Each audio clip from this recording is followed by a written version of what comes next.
Okay. Should be live here.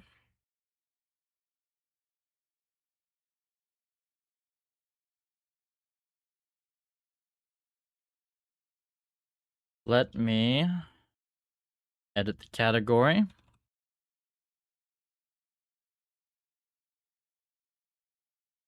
Cool.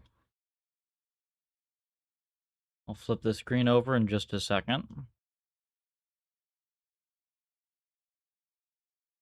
Making sure I have everything that I need.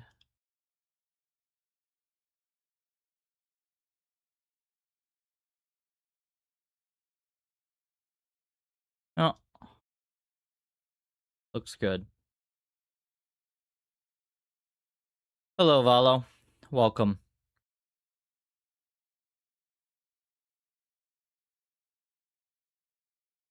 So we have what appears to be a somewhat better result.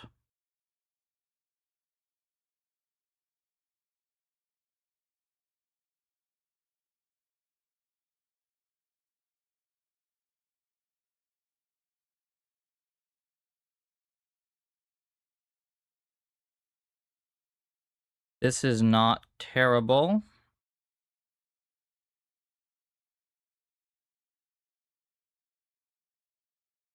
Yeah, this is not terrible.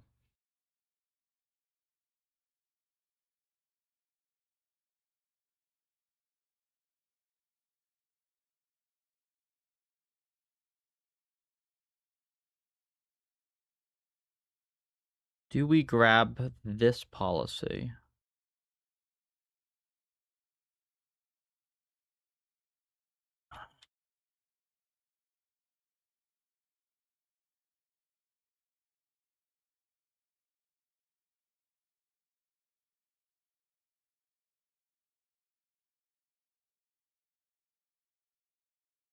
Hey, Liberty. I fixed a couple bugs this morning on the environment. We're still not getting, like, amazing held out or anything yet, though.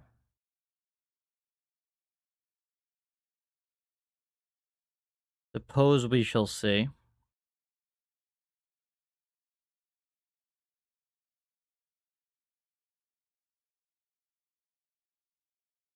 With the DR randomization in as well, that's nice.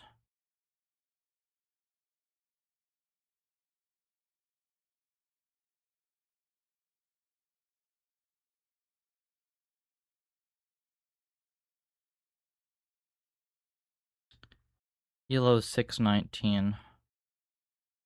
I don't know if this is meaningful. I think we can just probably grab this. Oh wait, this is a different one, isn't it? Nice. Oh, this one is, wait a second, look at this. So this one is 407 seconds.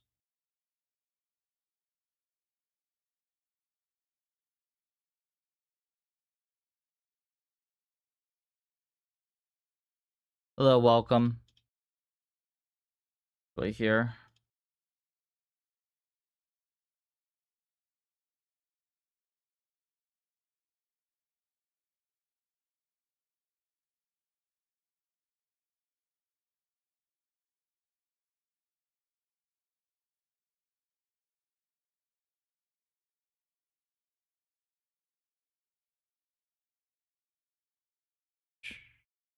This one is way faster.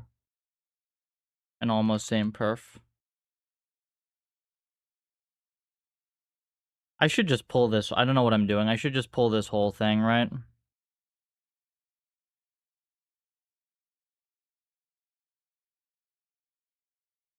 me close my office door.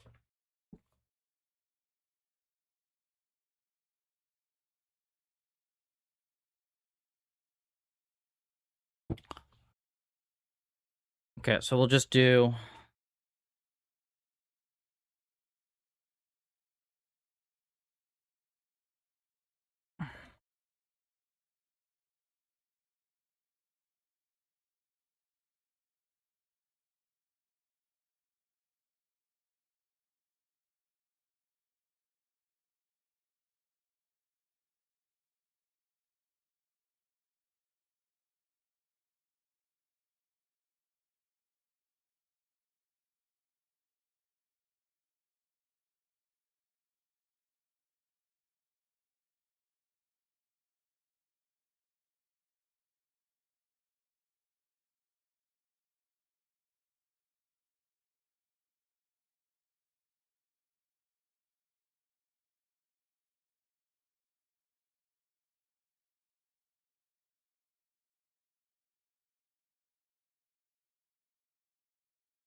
Nice.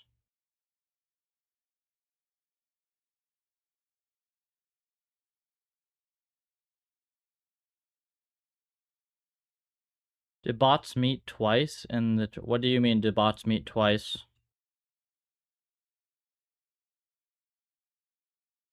It's not like an elimination type thing. It's just elo.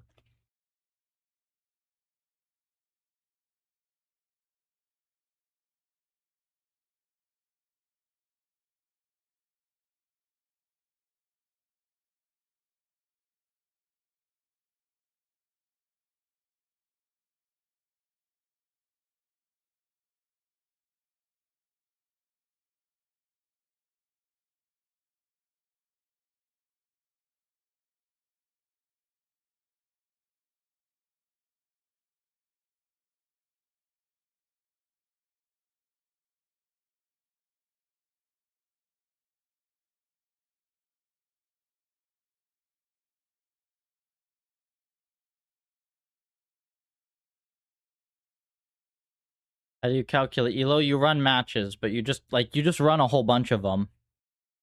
You don't have to do like a tournament style thing with double elimination. It's more like just like a ranked leaderboard in a game.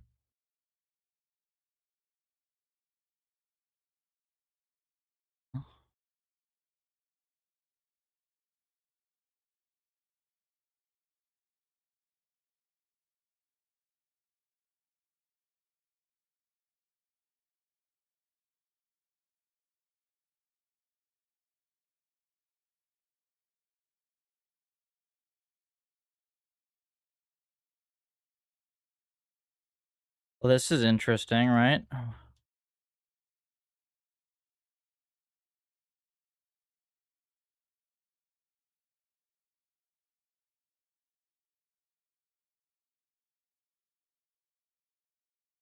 Yeah, that's the problem with needing scripted agents, right?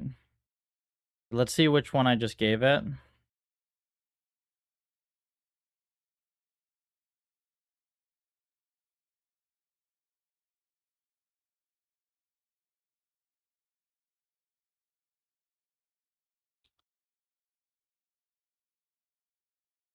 Three, 3, 2 is much stronger.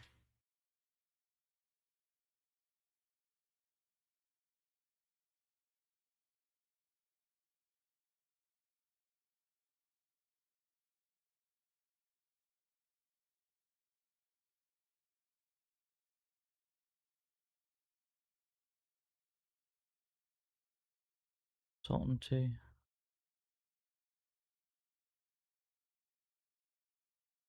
Now is the... No, now is definitely not the, definitely not the worst time to be young. Not at all.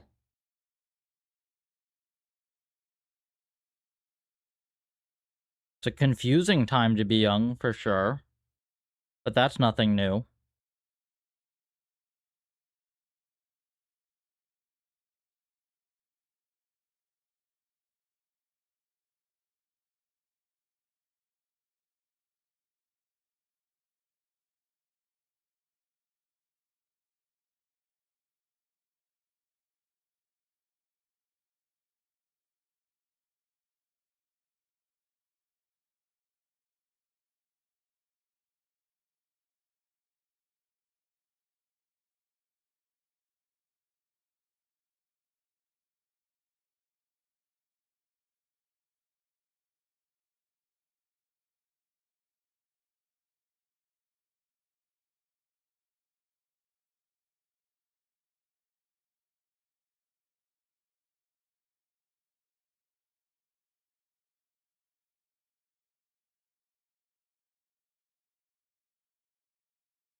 Relative is via training time. Yeah, but it's not like... If you do it across hypers, it's not comparable, Jess.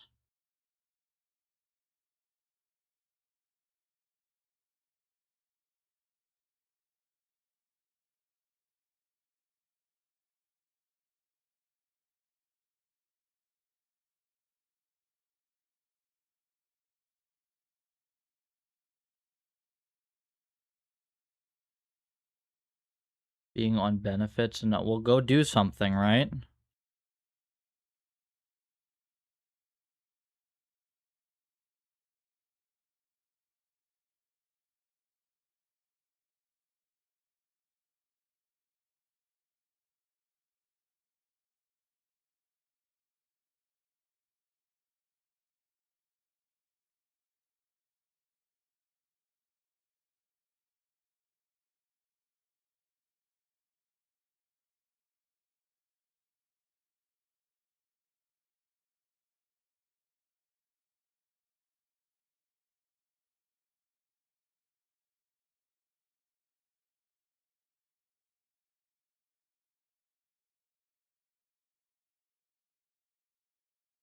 Okay, let's try something here. First of all, how slow is this?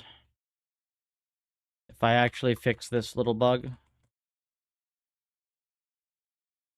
What's the agenda? We fixed some bugs in the environment earlier today, Jess. And it's looking a little better as a result.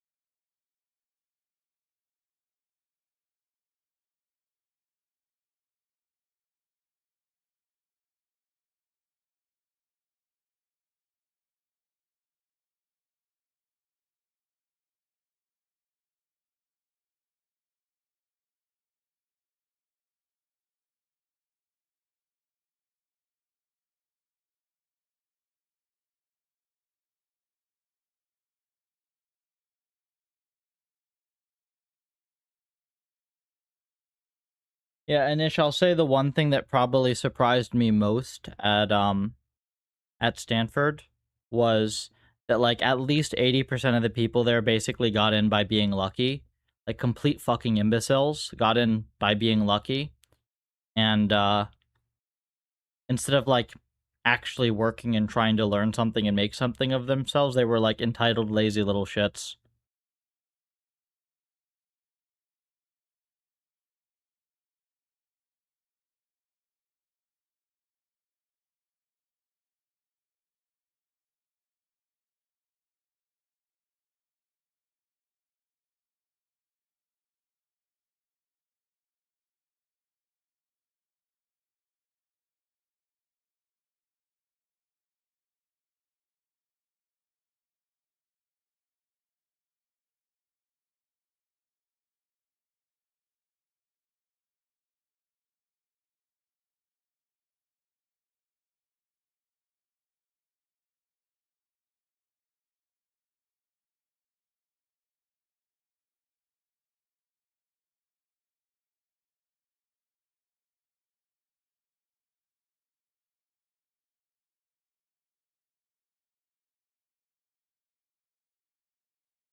They do this with 8 GPUs.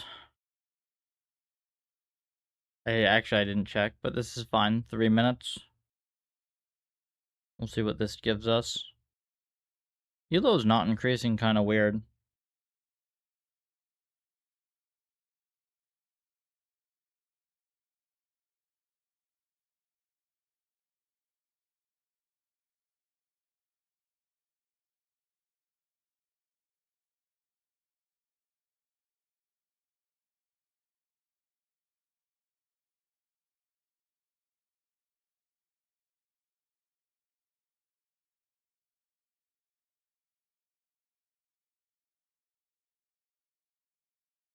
Anish, like, that's the least of your worries.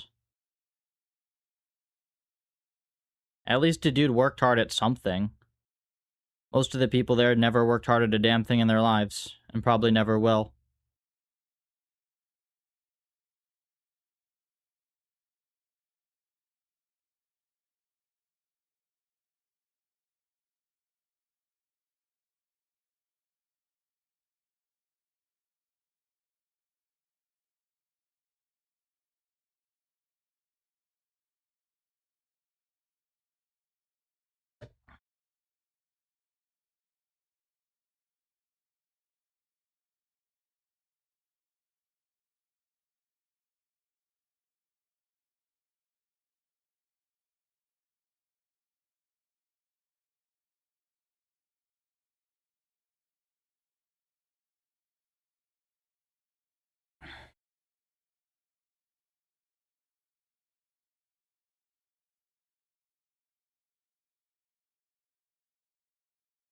Well, Jess, that's what I do now. Right now, I get to be somewhat more insulated, but when you're forced to be in a place and surrounded by people, that's like it's a very different story. You can't exactly ignore your surroundings.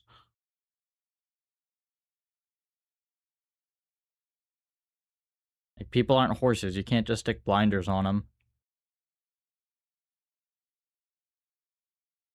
I genuinely think that these days, if you want to really do something meaningful, the best thing you can do is to just take yourself away from all of the noise.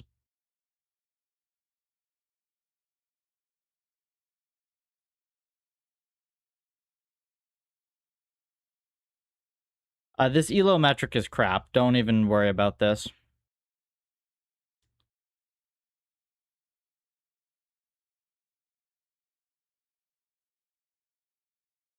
This is incredibly slow.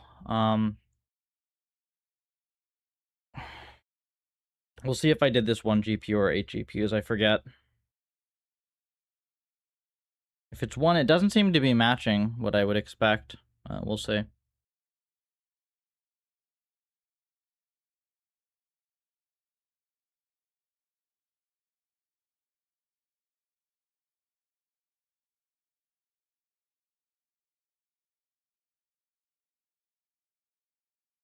Yeah, the problem is you can't really say momentary when it's like 10 fucking years, Jess.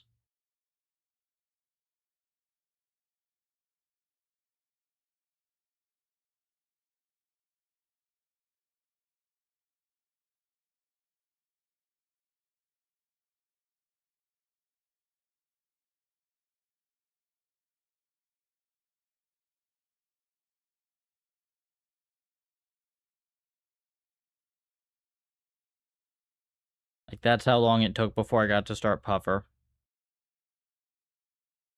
Okay, so this is a mess. That's with 8 GPUs? Really? Ow. Wait, what? Oh, I'm a moron. Hang on.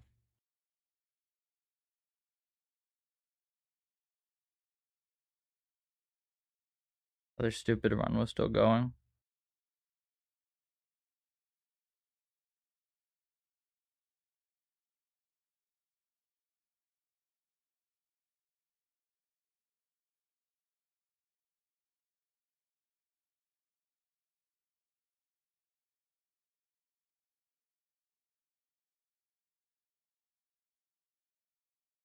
Massive mini batch.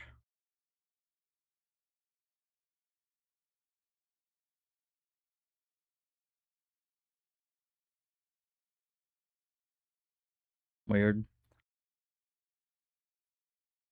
Increasing GPUs? What do you mean? No.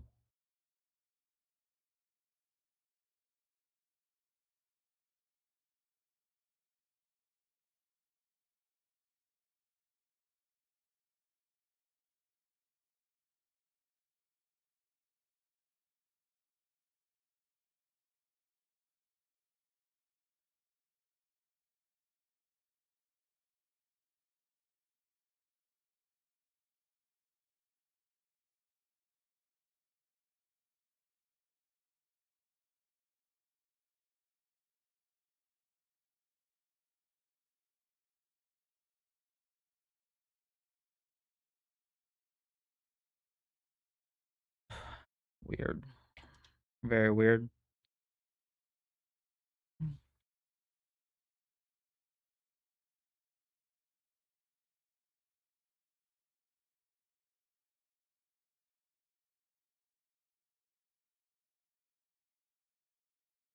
Let's get faster.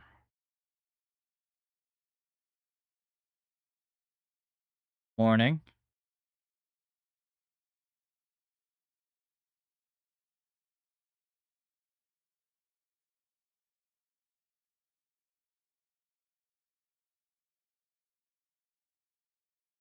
Okay, much better.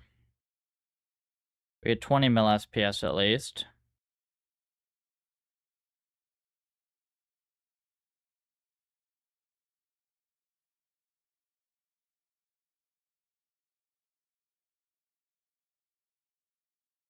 say I do 2 billion or something.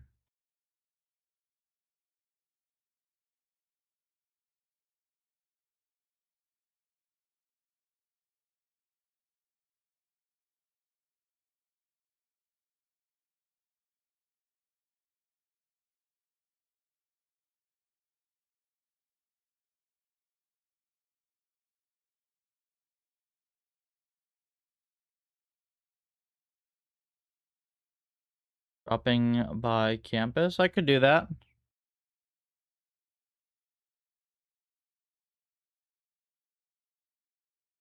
soon as I finish crunching this. We're trying to get self-play working. For a client. And the deadline is ASAP.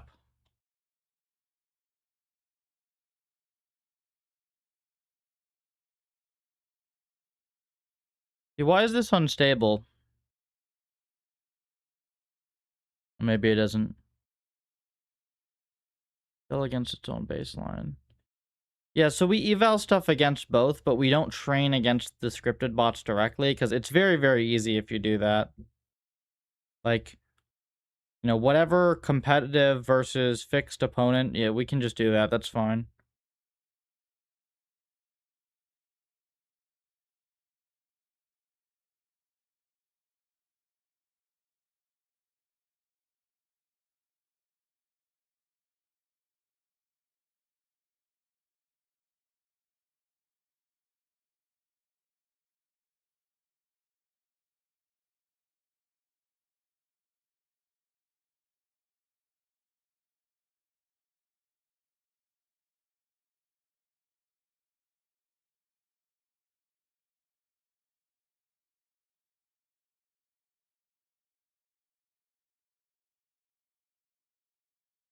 So what do I have historical set to?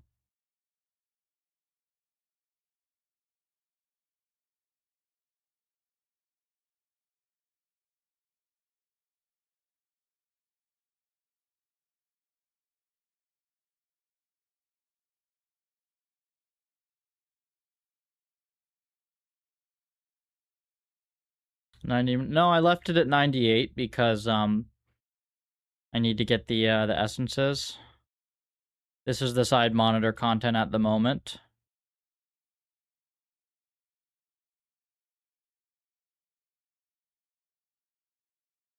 Okay, very, very bad perf here. Interesting. Not useful, is it?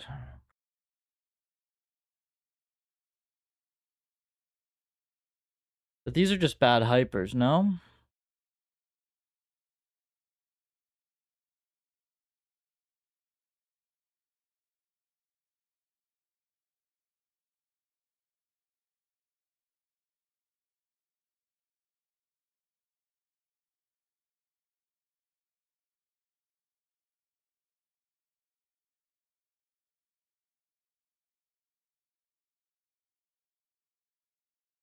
Divide by 8.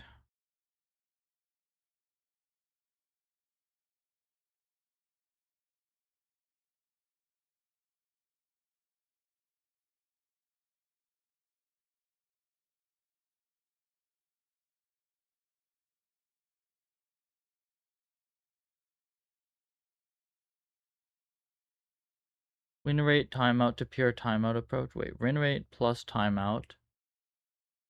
What do you mean to pure timeout approach, Jess? Nice talk near Memchu. Yeah, the problem with Stanford is it's like well, it's very prone to bullshit. There's some cool technical people, but there's also just like so much bullshit.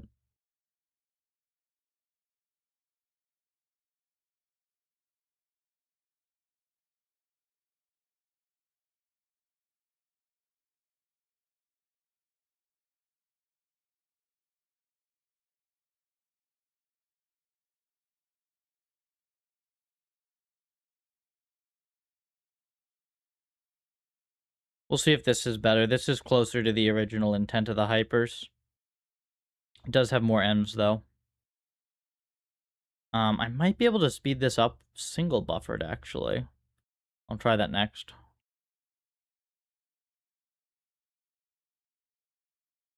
Oh, I see. Yeah, Jess, because otherwise, like, it takes forever. There are two reasons for that. First of all, I want one opponent per GPU, right? And second of all, like, you need a good number of games to assess win rate. So I thought it would be simpler to just do timeout and increase the frequencies. We had it less frequent back from when it took longer to swap the policies out.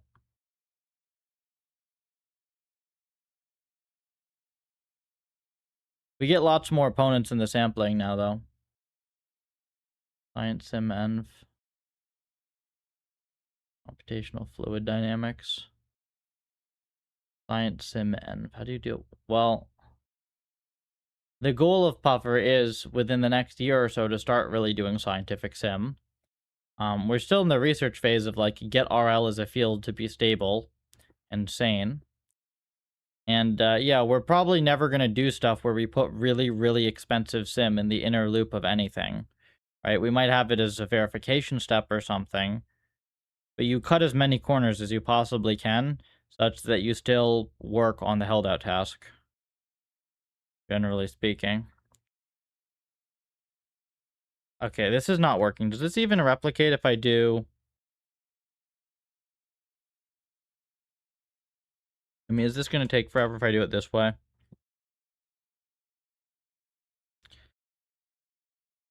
I think we have to just see if this repros first. I wasn't sweeping that at the moment, Just, though we probably should.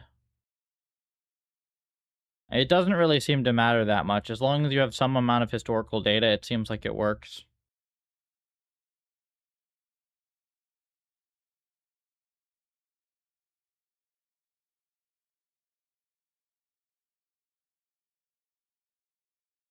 We'll see about this. We got 30% held out.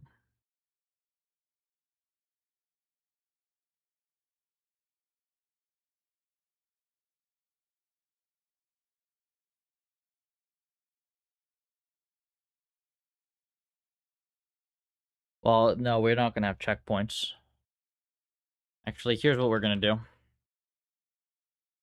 Config, robocode. Let's do this exactly. There. We'll do it this way. I want to get it so that we can have, I'd like to get this so that we can do evals on the various checkpoints.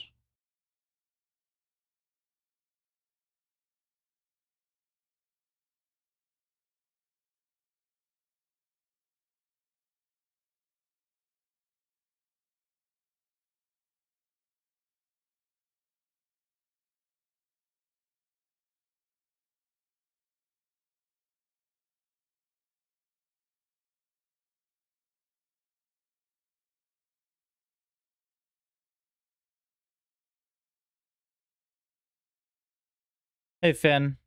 Um, we had to fix a bunch of bugs in the env, and I ran a bigger sweep, and now we're trying stuff based on fixing bugs in the env. We're back to sort of a simpler approach. I'm seeing if fixing stuff with the env, also a sparser reward function. We're seeing if this leads to better generalization or not.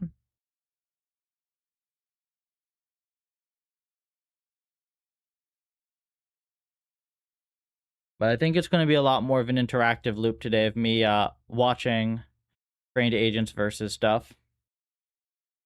How is drone going? Do you need me to do anything to get you on track, or are you set at the moment?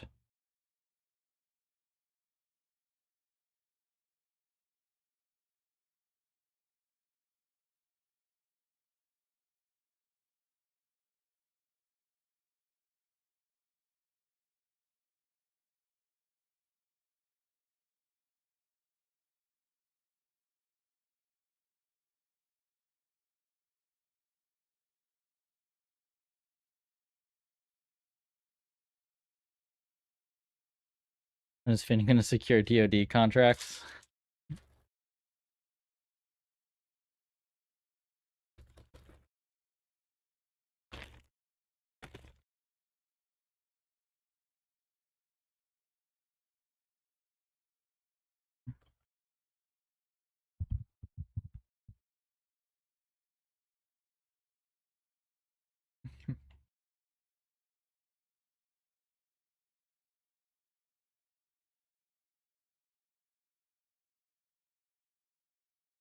Well, he is in Europe.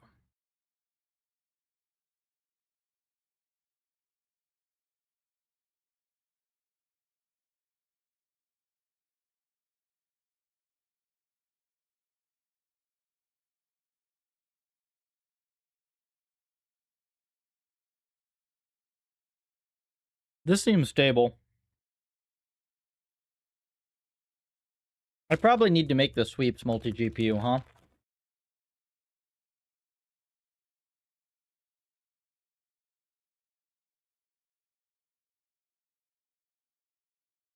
Like multiple GPUs per experiment?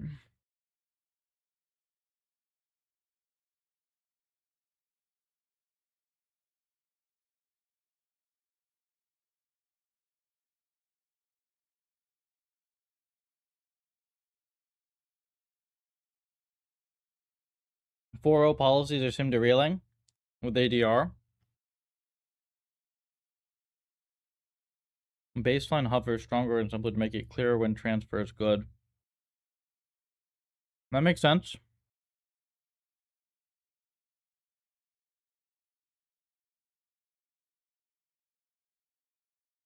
Yeah, I'm interested how that ADR goes because it's like, yeah, any sort of techniques that help with this gap will be broadly useful to us.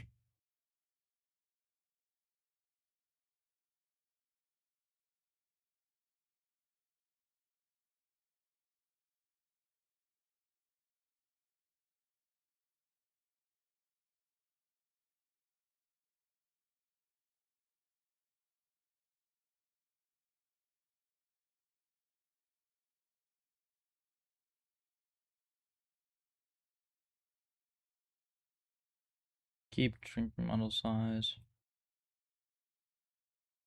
If you need to deploy, you can do that. Like if you need it on real hardware.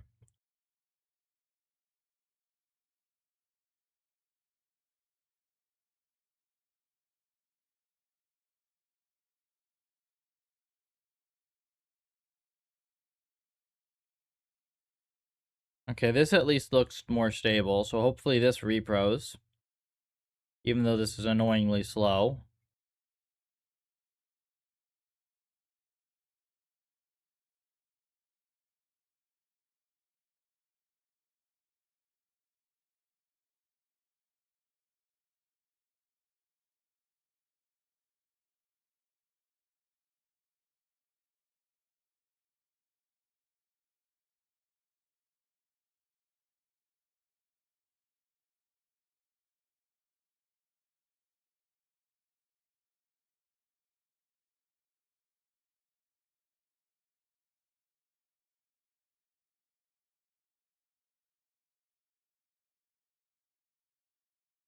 And while this does this, once I finish this, I will check this policy locally, provided this is actually doing something versus held out.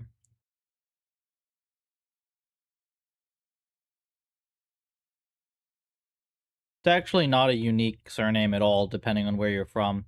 There are parts of the world in which it's basically like Smith.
Dude, what is this?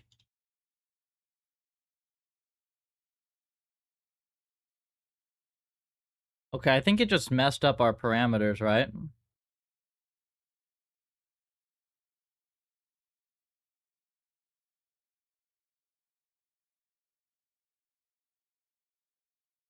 You fully Spanish? No, like half.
I just don't watch movies convert, like, at all.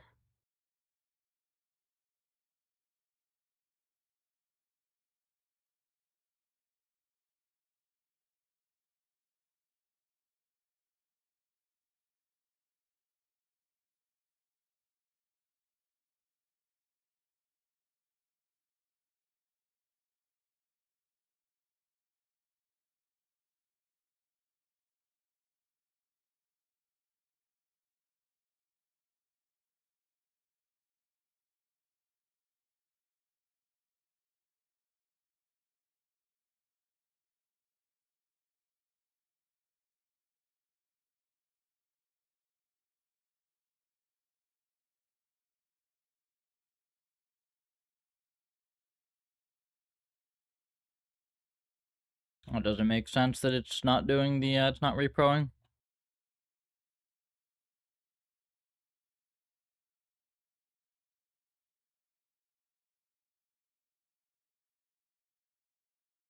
It does start learning a little bit.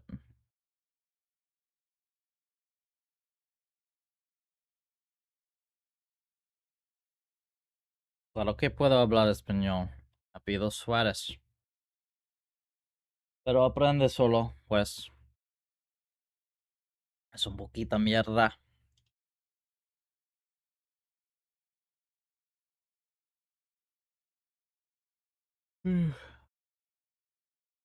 It's good enough.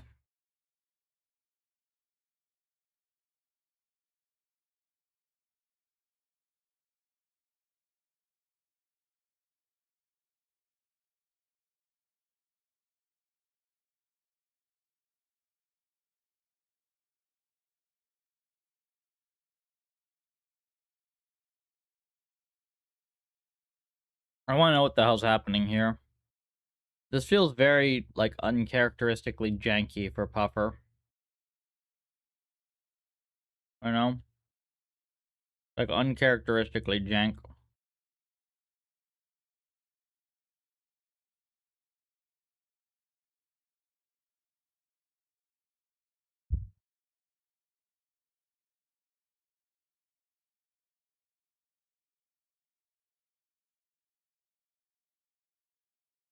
Yeah, good luck keeping up with that.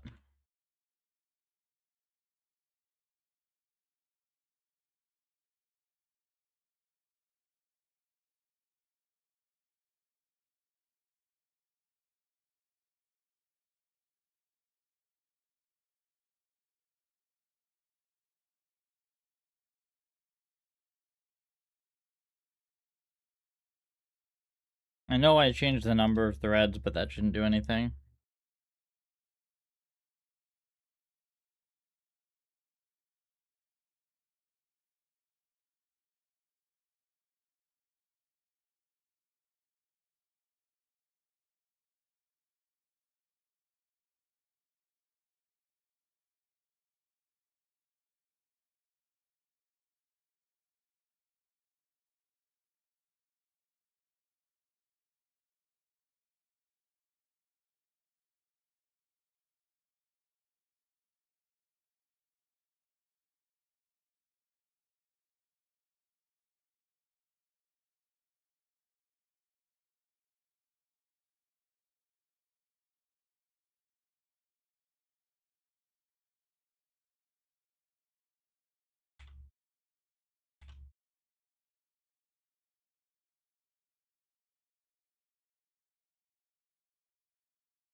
Yeah, it's got the right hypers. That's weird, isn't it?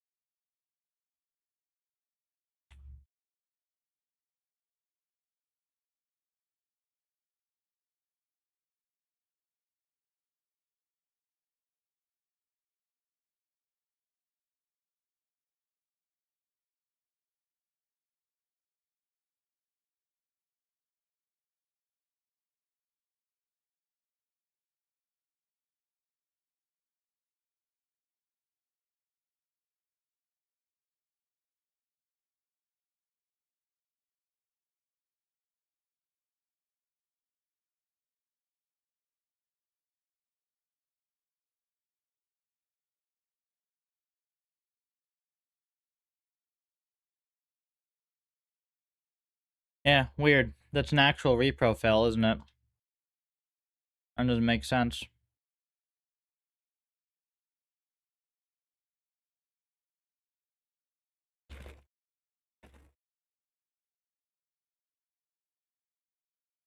Hmm.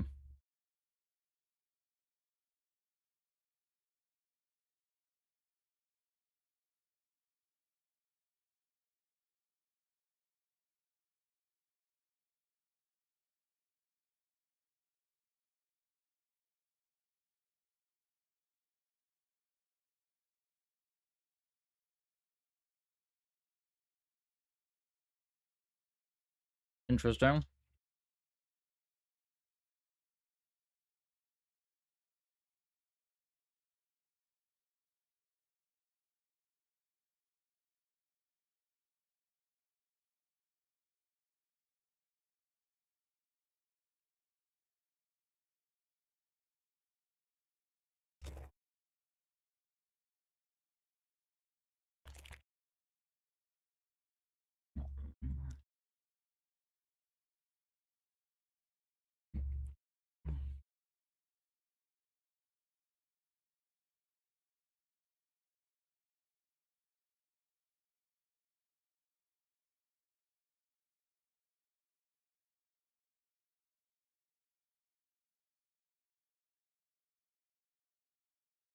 Okay.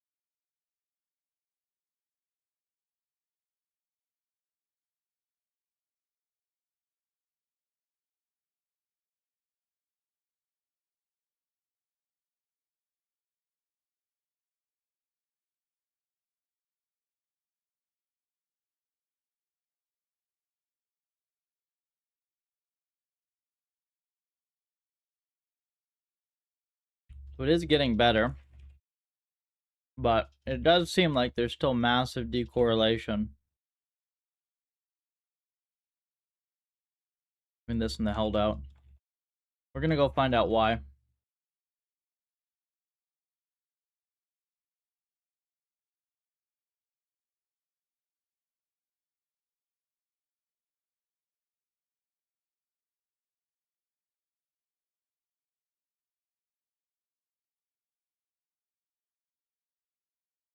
All right, let's see a policy.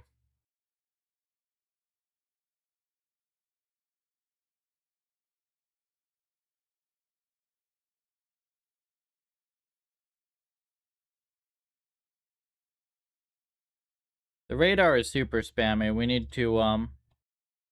We definitely need to improve on the drawing of that.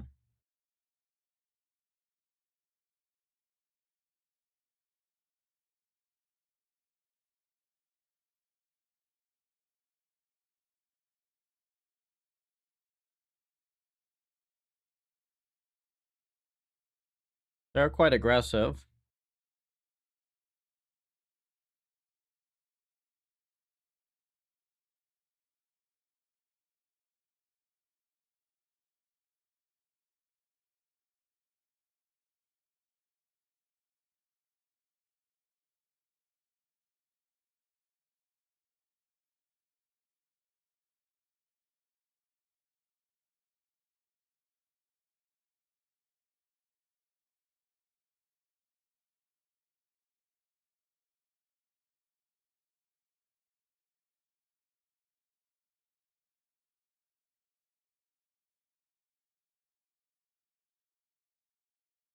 Why is it like just sitting there? It doesn't do that versus the other one.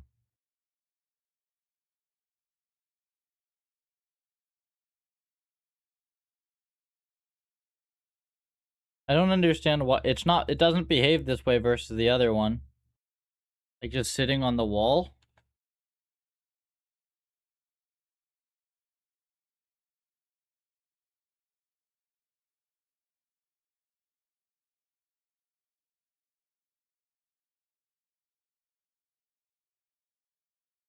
Radar.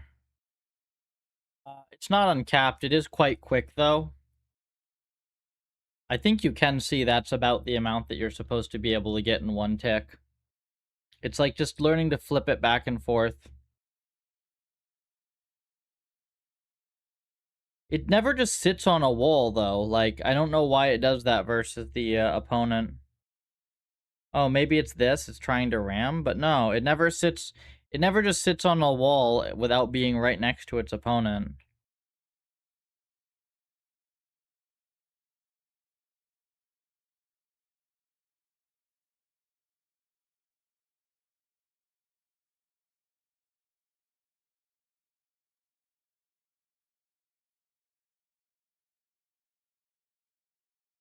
Okay, here's another question. Since we did actually select this by held out eval, if that's not remotely correlated, here's another question.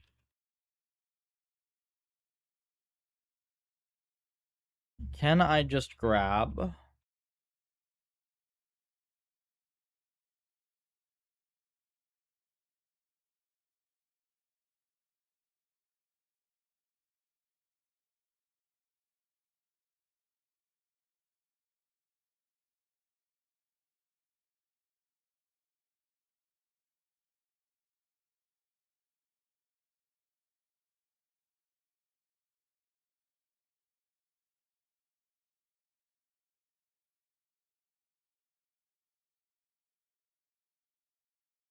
What if I just do this?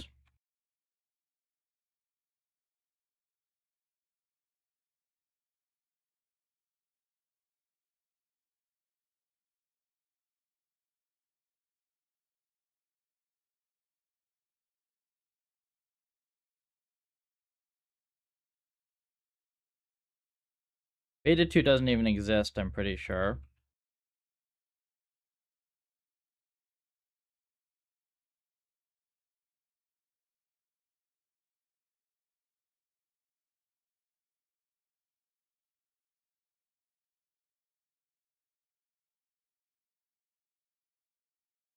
What if we just do this?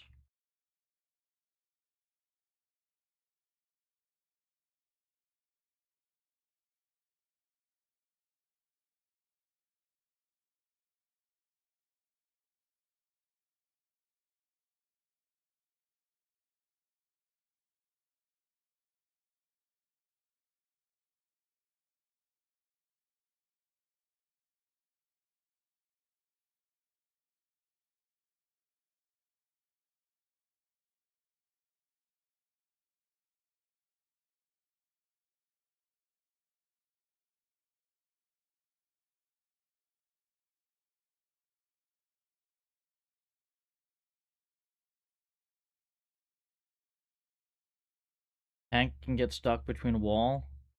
Yeah, but I didn't see anything that was obvious.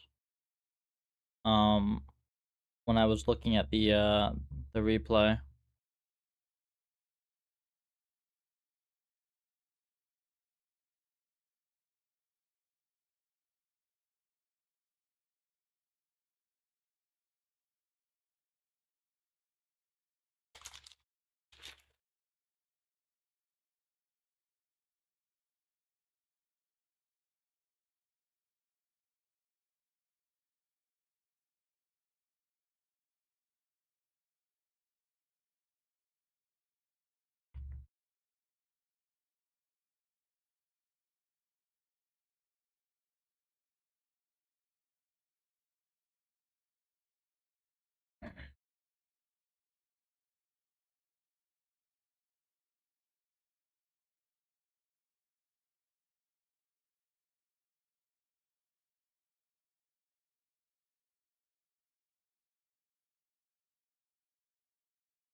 Oh, this elo thing is annoying. We definitely need to sweep. We need to sweep based on elo, as annoying as that is. You can't sweep on held out.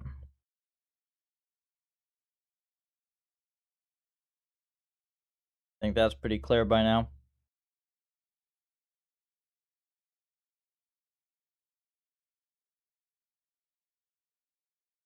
CPU backend, it's supposed to. Let me know if it doesn't. You have to compile it with you compile with CPU, and then you got it's a PyTorch only, the CPU backend, right? There's an eval backend for CPU that is not PyTorch, but like the training backend, it's CPU with PyTorch.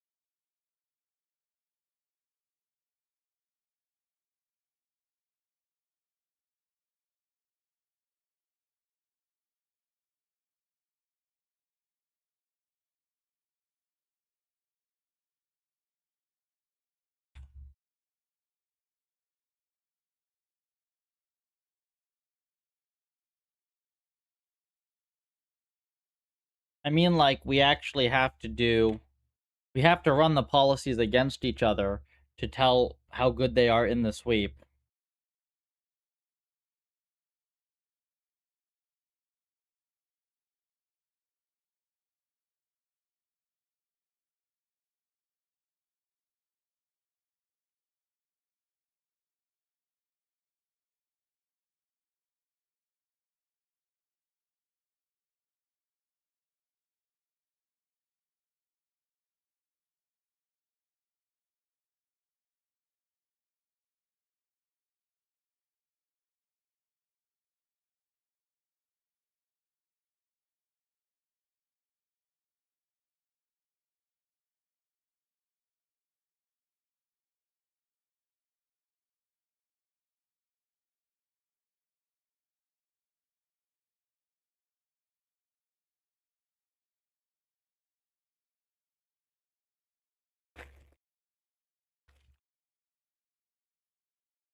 Yeah, but how are you gonna feel when I just crush it eventually, Jess?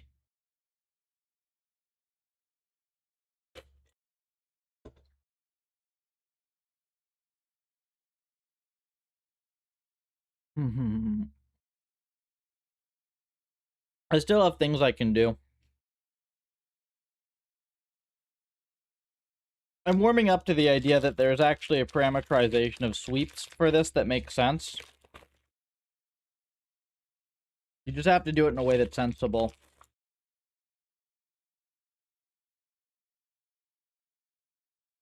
Hmm.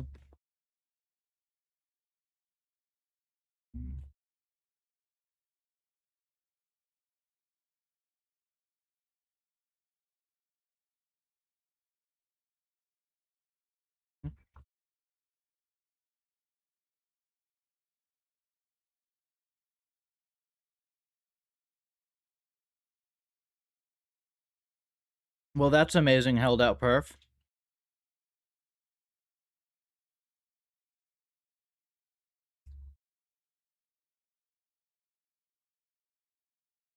That's the best result we've ever gotten.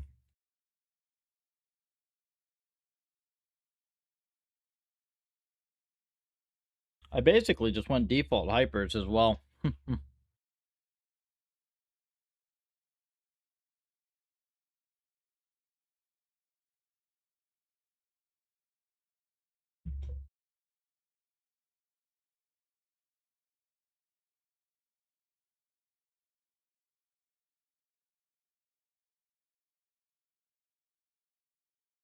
Okay.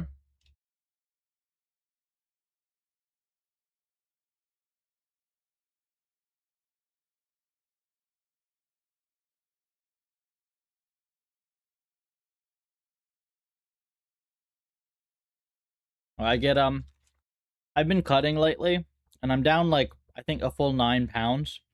And it was starting to drive me fucking crazy. Like, I need some damn calories, so I get +1 pastry per day. I think I'm still in a deficit, but I'm no longer in, like, a batshit insane deficit. Parameterization of sweeps. So I'm thinking, Jess, that let's say we have 8 GPUs on a box. Each GPU is running an experiment, right? We allocate one GPU to just run a whole bunch of ELO computation matches. So while you're running the sweep, one of the GPUs is just running ELO matches versus all the existing checkpoints to update their ELOs, and then is updating the hyperparameter sweep, since you have to update its recommendations based on the new ELOs. And then the rest of the GPUs, minus 500, minus 300. Yeah, I was originally doing at least negative 1,000. Last summer, I did an 18-pound cut in 6 weeks, which, if you do the math, that's a 1,500 calorie per day deficit. And I was doing that running like 35, 40 miles a week. Now I'm doing like maybe probably 500. Puffer Lib looks cool. Should be fun. Thank you. Welcome. If you're new around here, start the Puffer on GitHub. It helps us out a lot and it's free.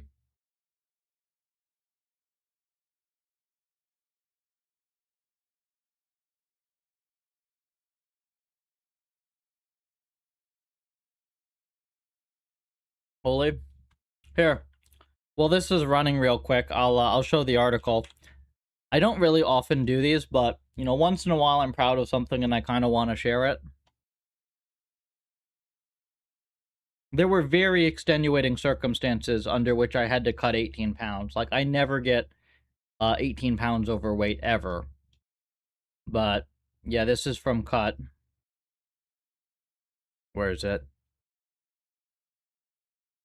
Oh, yeah, here it is. So this is 46 miles, 40 miles, 40 miles. This is the running block. The long runs were just shy of 16 miles. Whole bunch of lifting as well. 1,500 calorie a day deficit.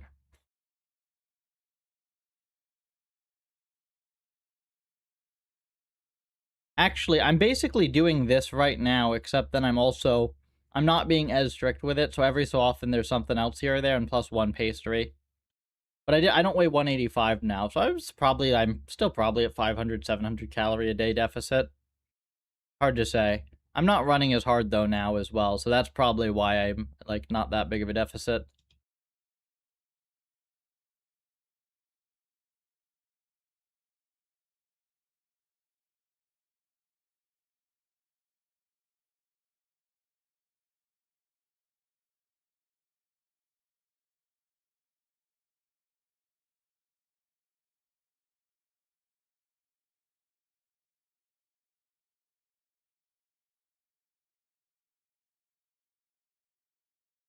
That looks good. I'm 5'9". Right now I'm 5'9", 171. Heaviest I've been is 5'9", 190. Heaviest I've been lean, or relatively lean, is probably like 180, 182 maybe. What's the tallest you've been? Alright, this is fucked. Hmm.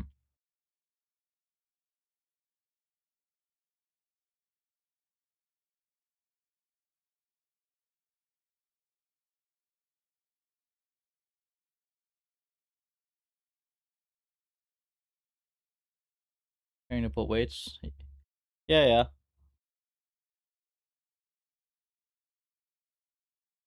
But actually, for most of my life, like up until age 23 or something, I weighed like 140. Well, I was like, that's just like called lean and don't go to the gym.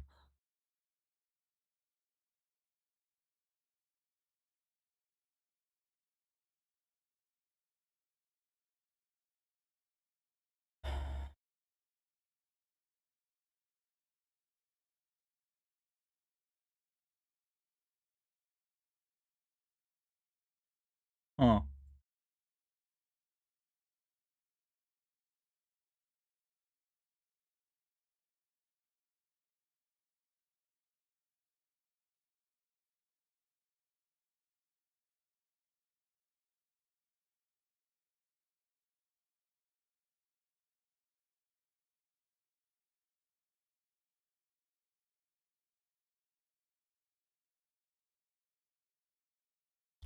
I mean, we're somewhere in the neighborhood if I got a 0.62 versus the scripted.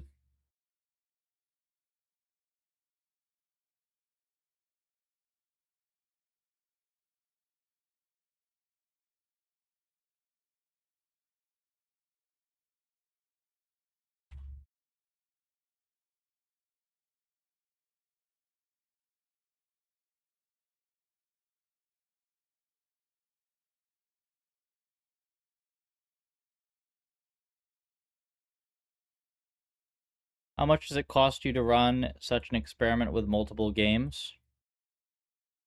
Wait, what do you mean? Like the ones I'm doing right here? I don't know, a few cents. Like this machine that I'm renting here, and I'm not using it efficiently at all, but this machine is like $4.80 an hour.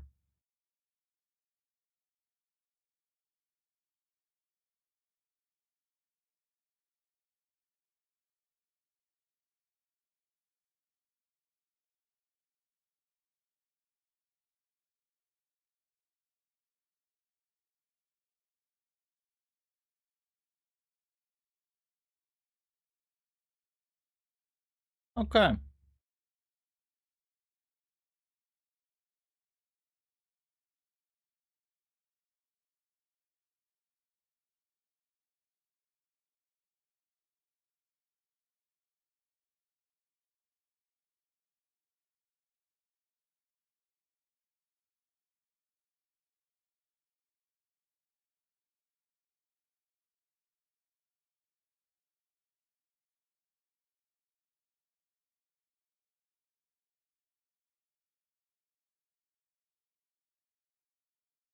Okay, so run is not monotonic.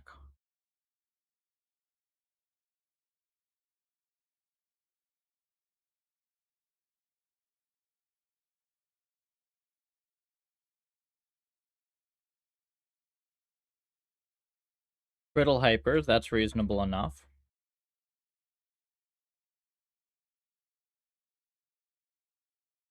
Favorite soup? Oh yeah, I like soup. I eat soup 7 days a week almost now. Um, there's a Mexican place that does a really good, like, Mexican chicken soup. And then also that place is closed once a week, so I get pho. I pretty much can just eat soup every day and be happy. Like,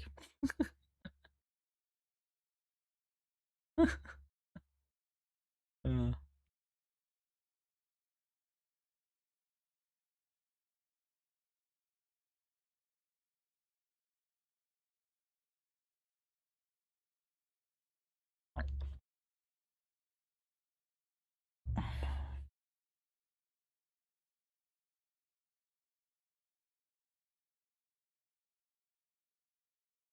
oh, actually, wait, no, I have soup more than that, don't I? Because I have it 2 meals a day.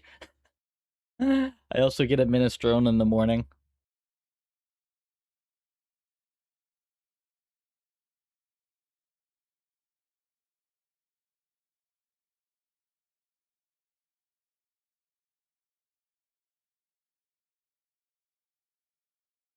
Now I think about it, I could basically have soup with every meal and be a-okay. All right, let's get this. I just want to see if this is stable. If this is like some quirk.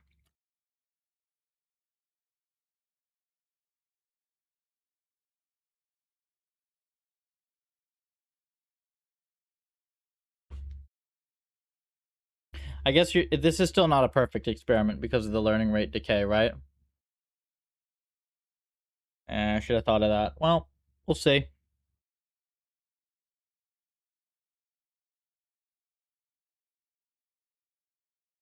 The reinforcement is currently learning. The question is whether it's learning the correct thing against held out opponents.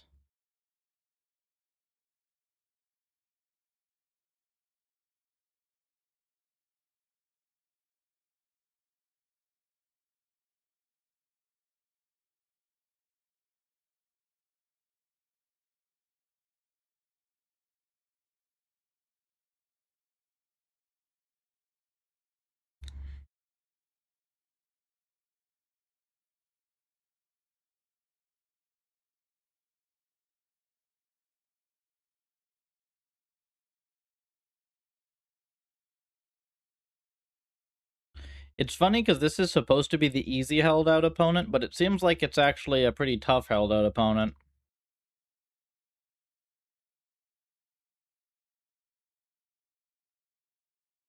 Elo curve looks good.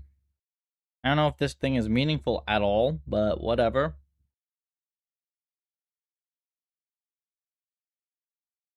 Oh no, it can't train, it's awful.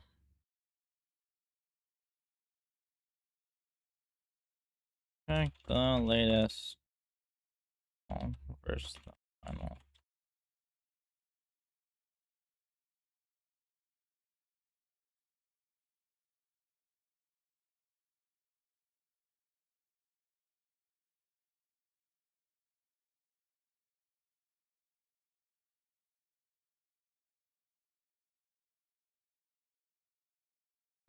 Hello, welcome.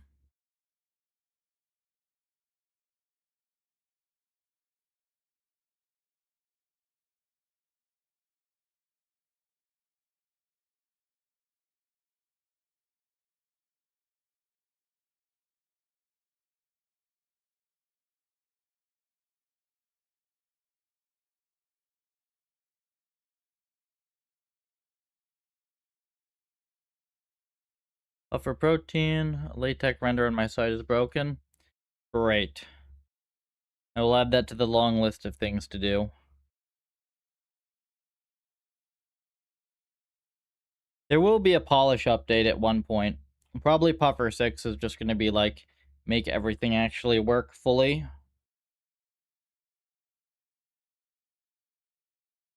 This is the Shock Troop thing at the moment.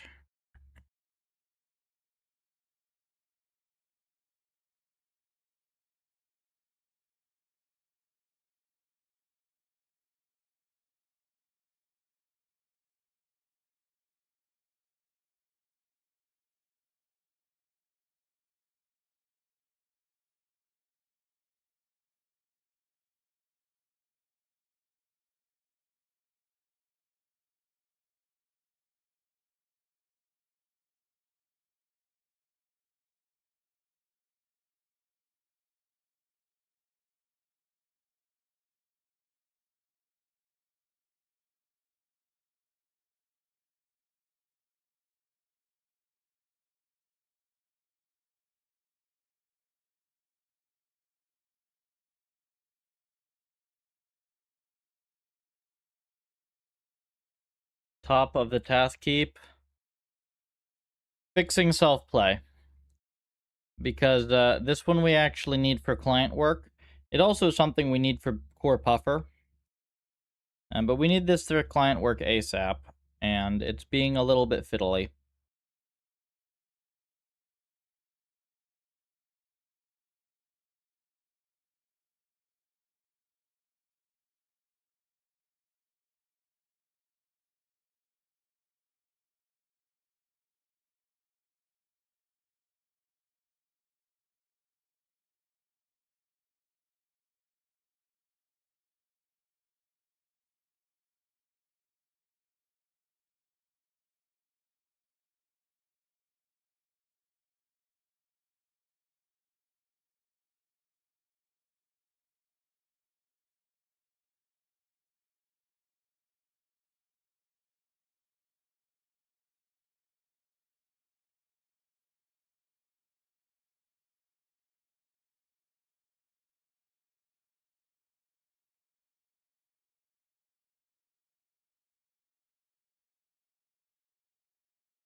I probably shouldn't say that, Ingolf. I can tell you the sectors that we work in, but I prefer not to say any details about specific sectors.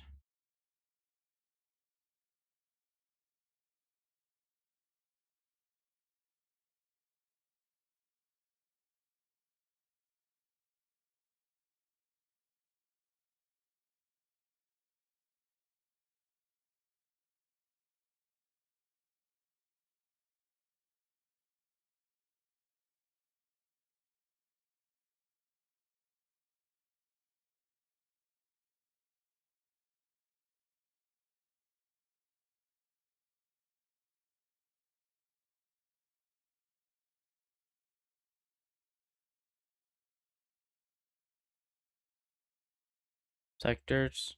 We have done work professionally in animation, commerce, finance, defense, gaming.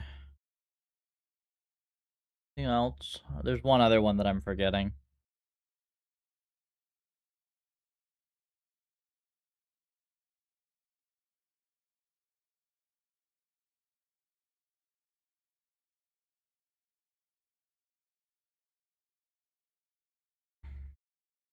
Give us a reasonable table.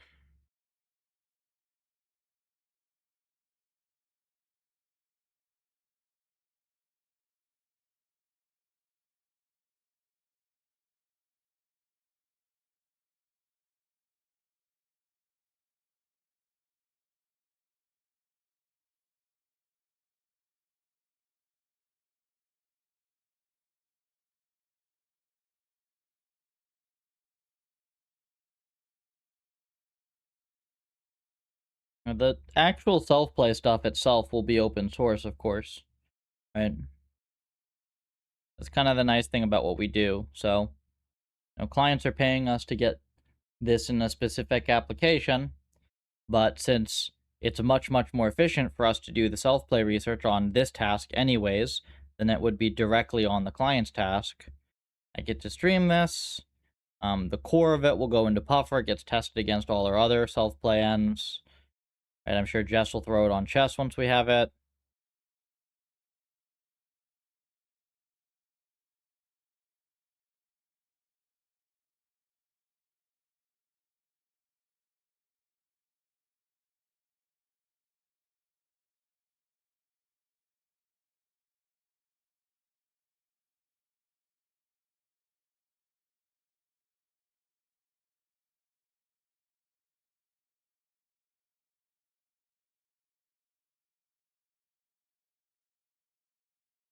Interesting, though, that this one is better here.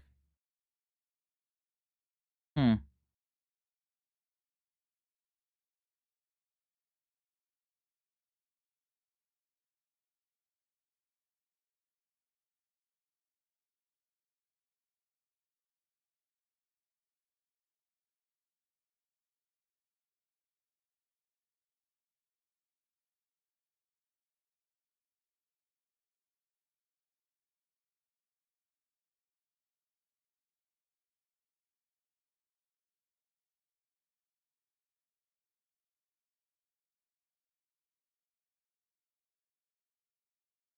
No. Um, we intentionally we keep the client work pretty manageable.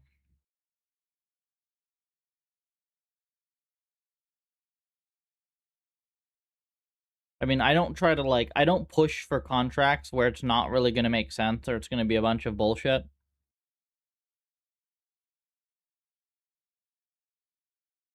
You know, we have capacity to do more work, but we're not desperate for work enough to take things that are mostly going to be a waste of time.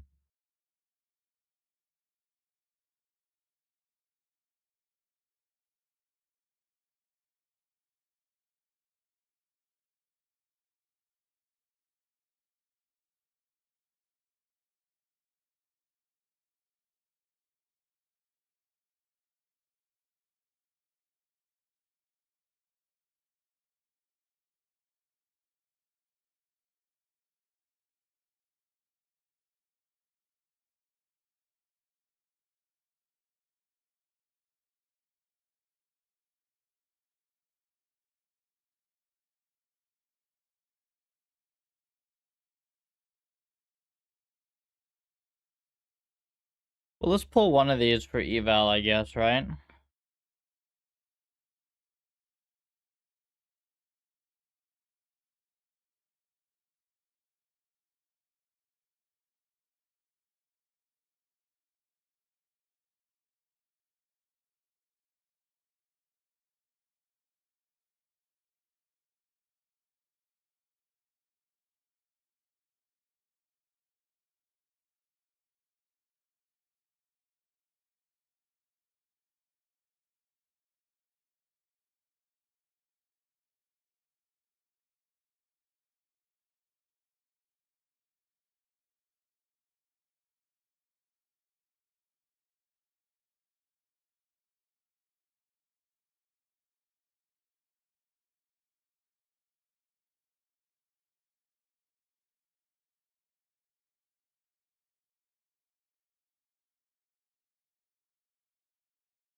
Oops.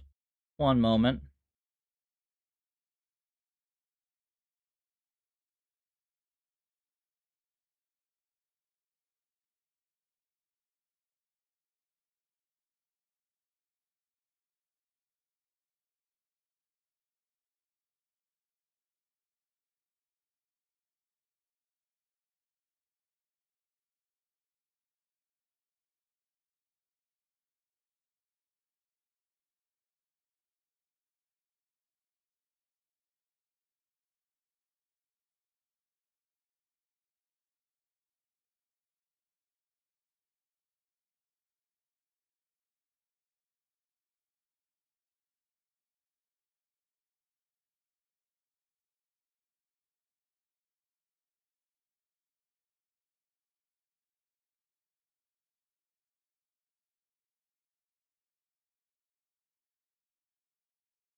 Alright.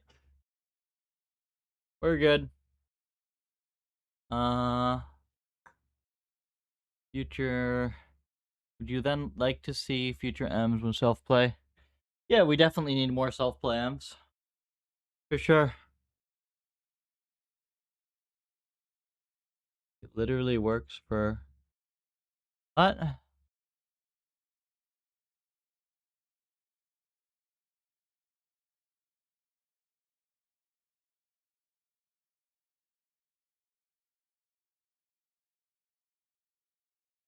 Oh yeah, Carpathia's whatever.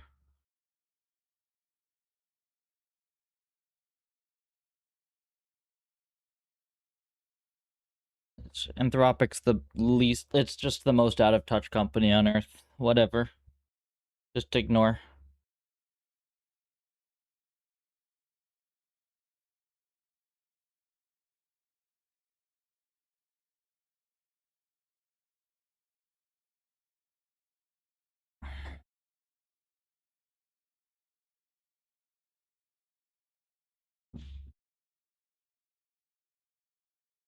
I was about to push this new policy.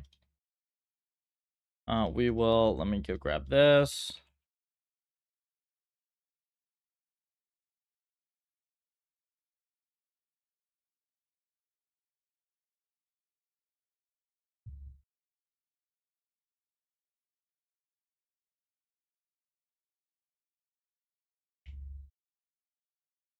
Alright, what's this gonna be? Much more range-heavy matchup. Interesting.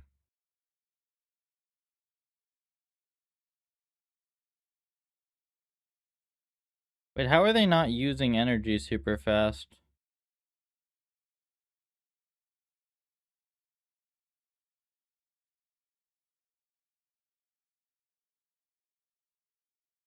Are they just, like, shooting tiny little...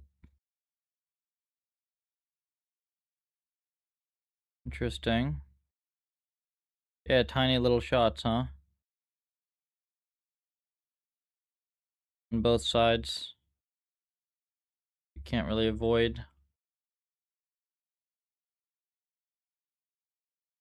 Interesting.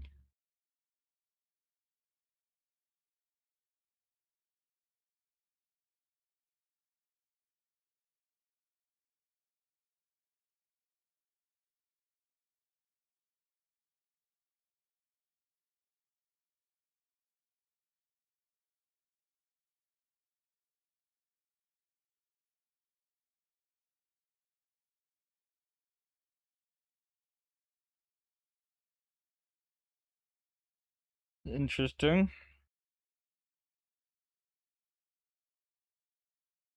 I mean, the bots look pretty cool.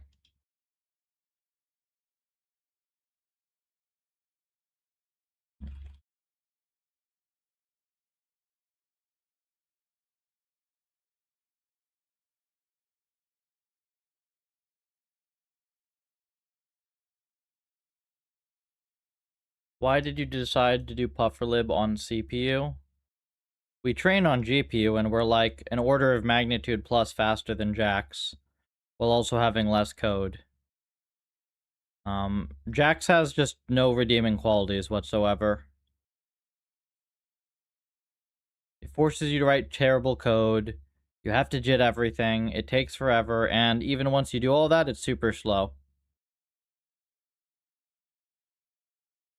I think that this is mainly just being used by researchers who don't know how to program.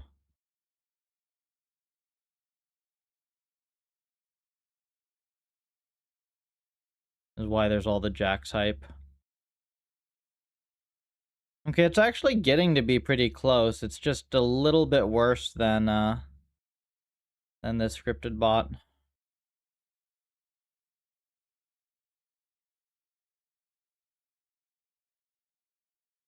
It's aiming weird as well.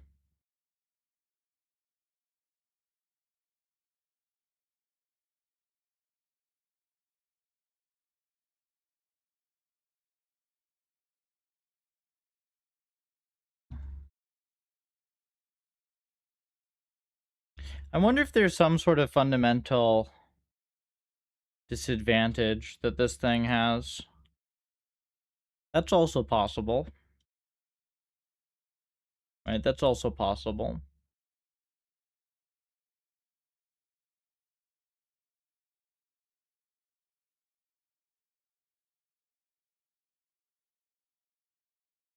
Yeah, its aiming is weird though.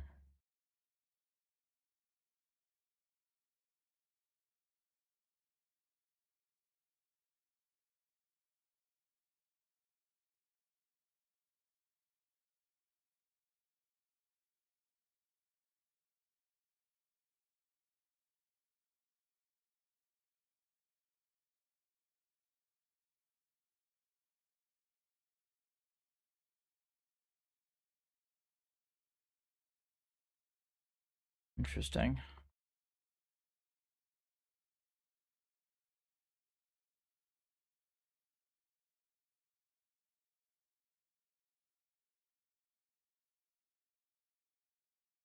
Ninja Turtles.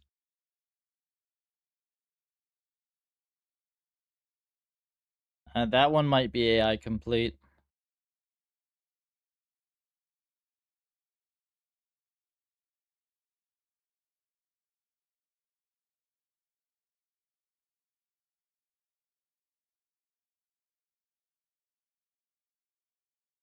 Yeah, so this is all garbage code.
Hang on, I'm thinking through possibilities here. If I were gonna do some sort of self-play, like sweep thing,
well, also, even if you want to put the game on the GPU, you still don't use jacks. Unless you like writing really convoluted code that's still slow for no fucking reason.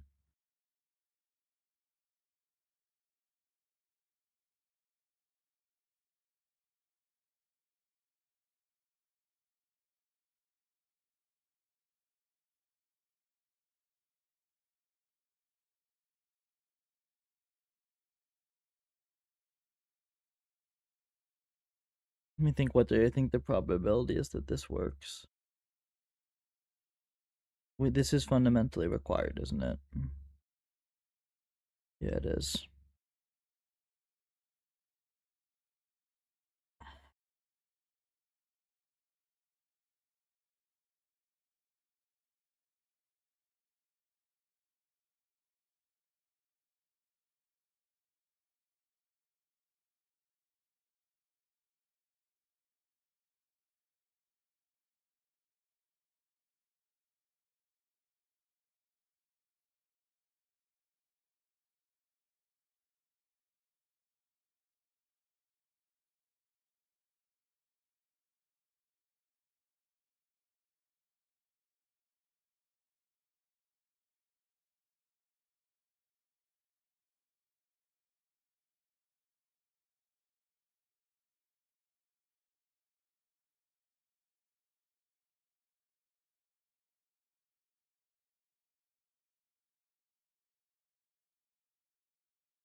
Choletta's fighting. Yeah, but Choletta's like, I mean, that's the guy that comes up with shitty abstractions, right? GPU versus CPU, GPU instead of jacks. Okay, yeah. So there is a substantial case, right, where you put M's on the GPU. Um, it just turns out that most of the time it's not required. Like, you can just use nice parallel multi-threading, and that's already fast and it's simpler. Um, for things that are obviously GPU compute workloads, then yes, they go on the GPU. For things that have massive observations, maybe that goes on the GPU. But the fun thing with our setup is it's like, with our setup, it's so easy to just switch to a GPU env. Like, if you want a naive GPU env, you can basically just replace all the math functions with their CUDA equivalents and just, like, run the envs on GPU already, albeit very naively. You can optimize from there. One of the benefits of going lower level. But most of the time, people submit me GPU code, and I just, like, trivially copy to CPU, and it's faster. So unless you actually know what you're doing, like, You can make CPUMs very, very fast, tens of millions of steps per second.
Why trivially for parallel?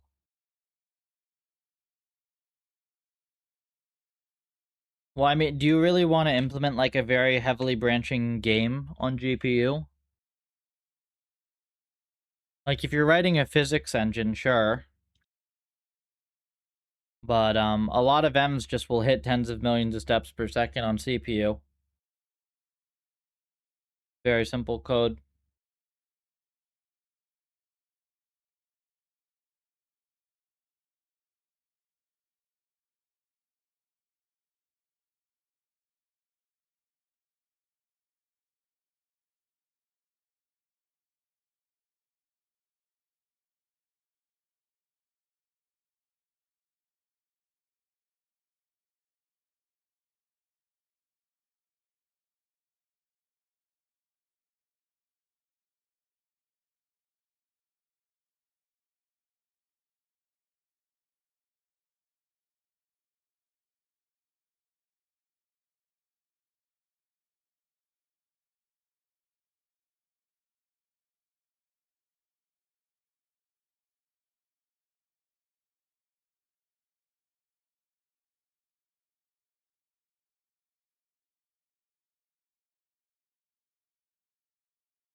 Okay, so let's say that we're going to run this experiment. What else do we do today? I think while we are running this, maybe we locally mess with the body vals.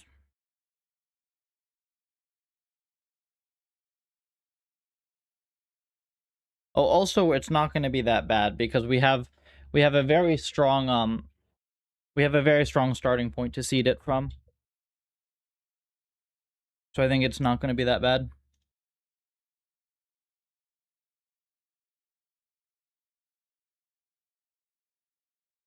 Most soft body physics sims are CPU heavy.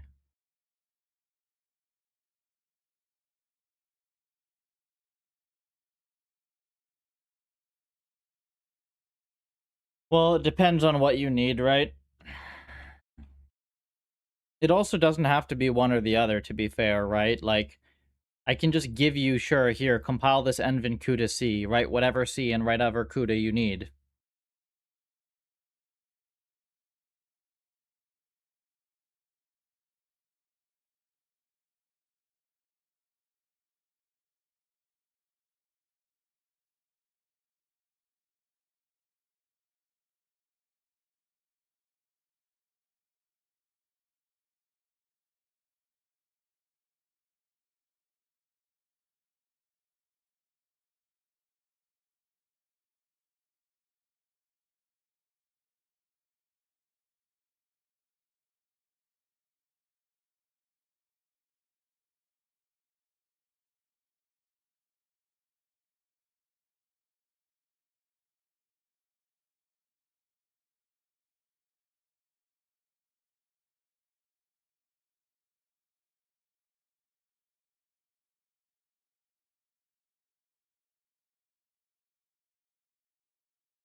I would think that this is probably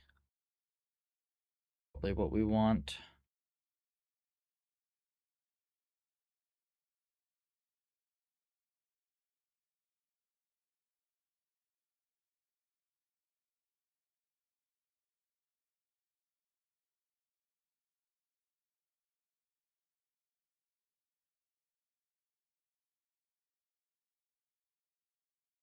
Okay, I see. So it did mess with the API, so I think that we can consider that, we're either gimping our bot at the moment or the other bots are cheating, however you want to look at it.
Okay. Again, I'm letting it do this because it's an experiment. Um, if this works,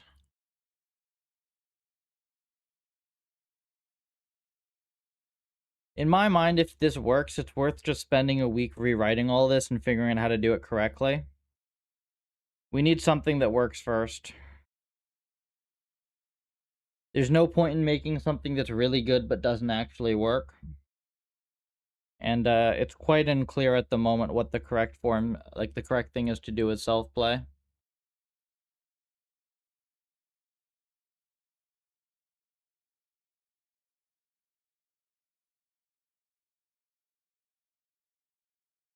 But it is very clear that stuff is non-transitive, and we need an internal eval.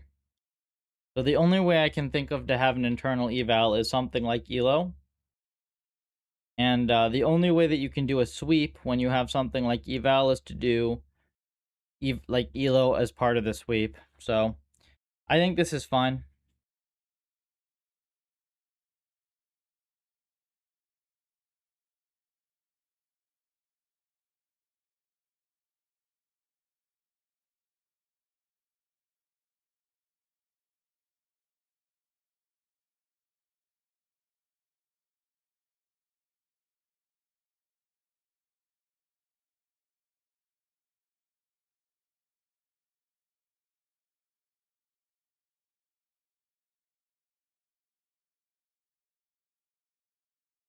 It's actually probably just worth running a couple automatic checks for just basic fuck-ups here before we go run a full sweep. And we can run a couple, like, individual experiments, so that's fine. I got a couple hours to do stuff. I think we can get something reasonable.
This, of course, writes the worst fucking code you've ever seen.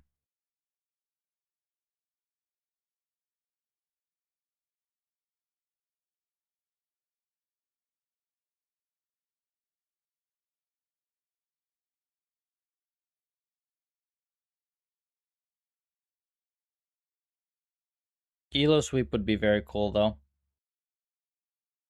Yeah, Elo sweep would be very cool.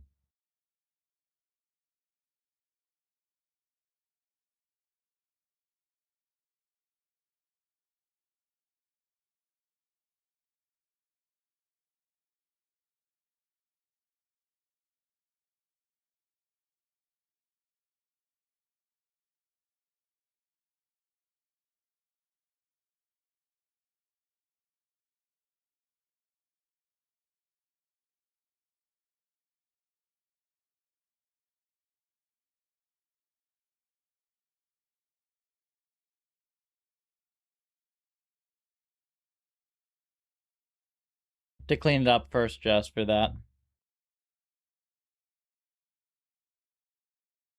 This would give you a way to sweep on chess, though.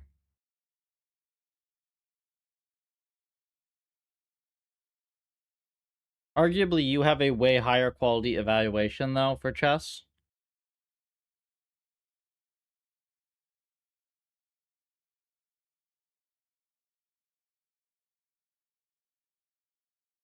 Your problem's just slower.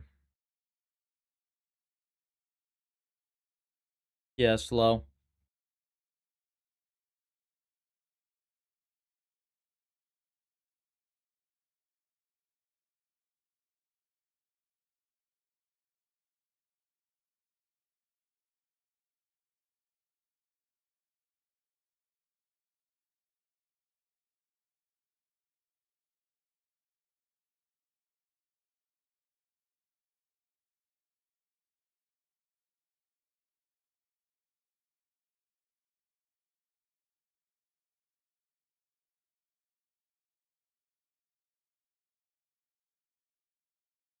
So the problem is not that the ELO metric itself is bad. The problem is getting a sweep type setup with a metric that depends on evaluating different trained models in the first place.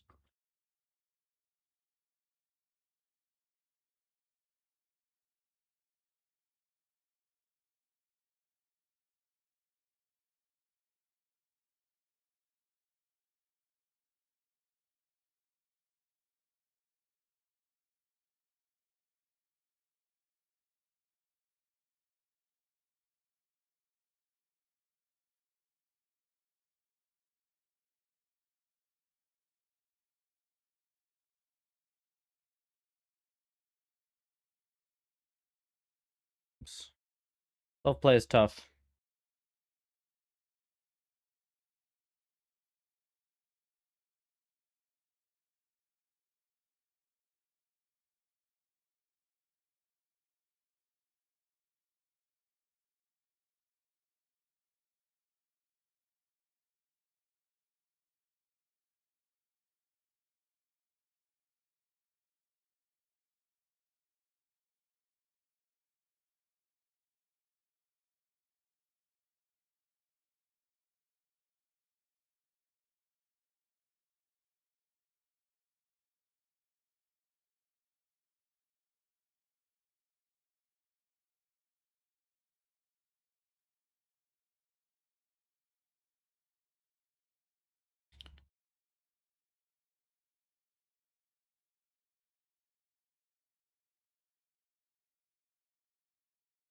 Careful evaluation.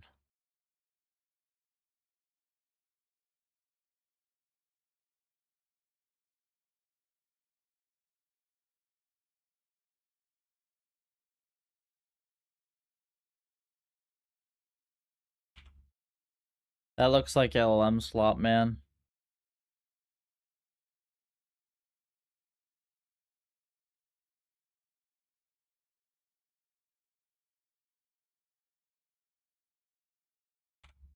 And that looks like human slot, man. I don't know.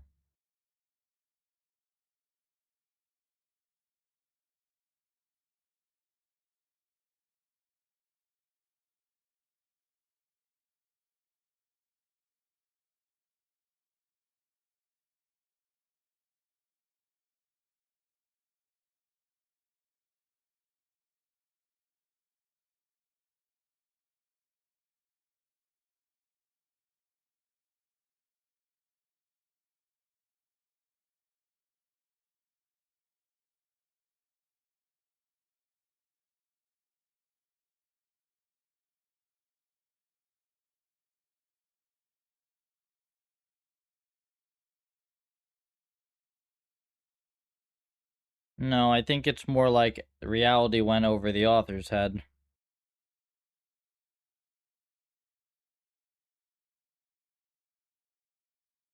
That could have been written by GPT. Well, no, GPT-2 was not even, like, coherent.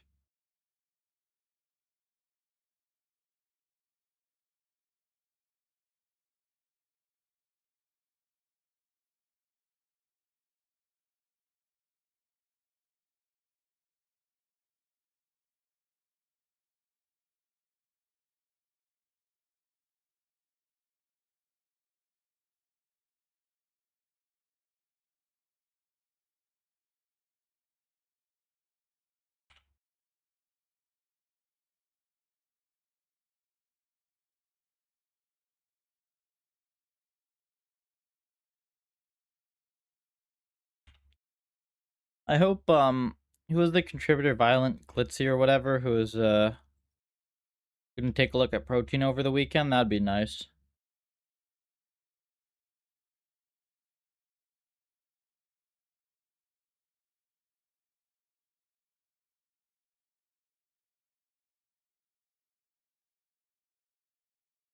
Yeah, game theory's got just too much Nash for my liking.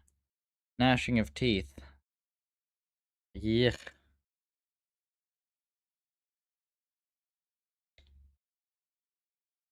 Okay.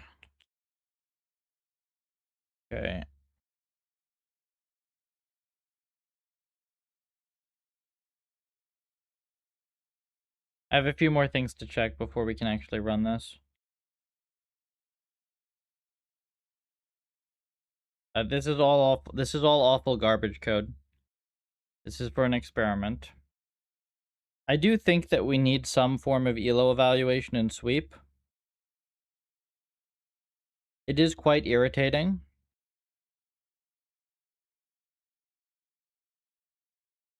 Well, hang on. There is one other form we could do of this, I suppose. The other thing we could do is we could try, we could do the same ELO evaluation, but we would not include other policies from the sweep in the checkpoint. Be cleaner, but probably much worse. Probably much worse.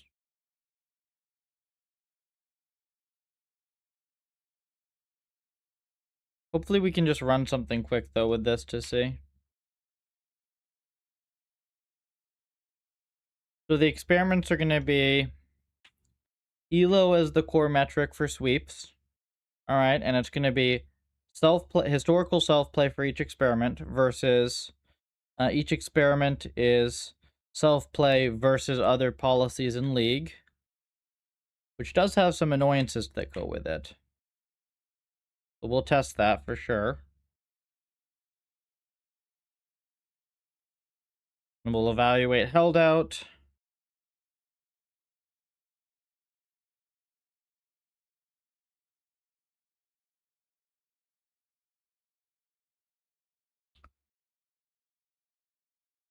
It'll be reasonable.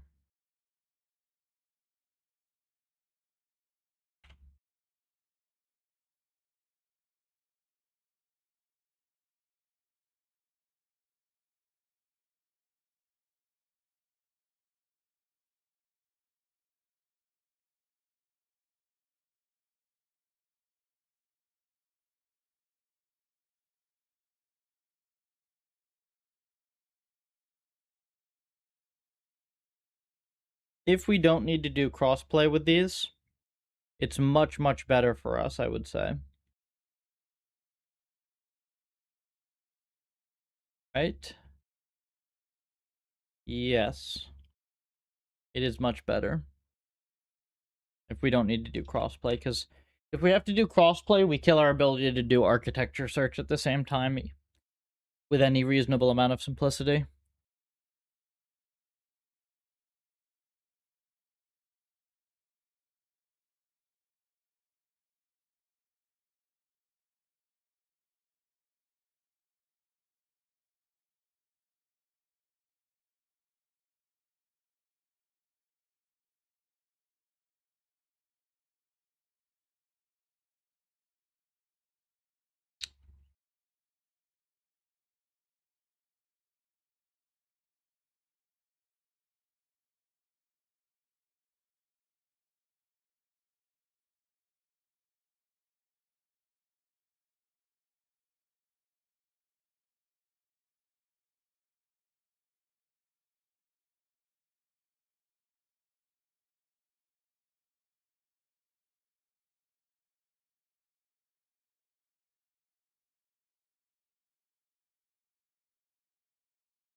No play.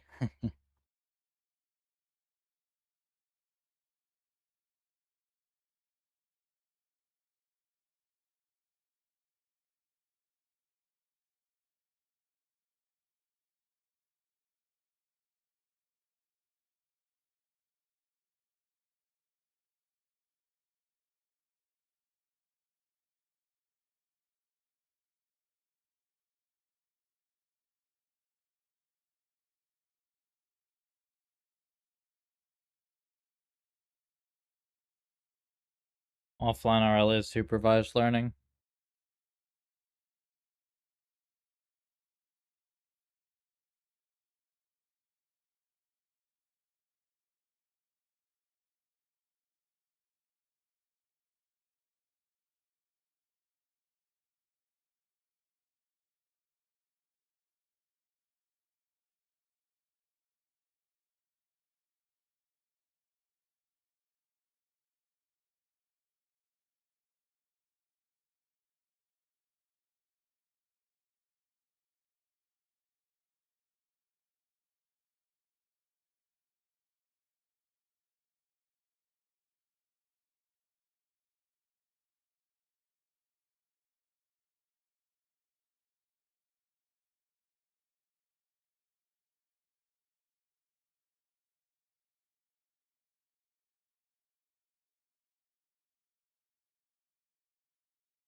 Hmm.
The shitty event loop thing that the game sets up made a mess of things.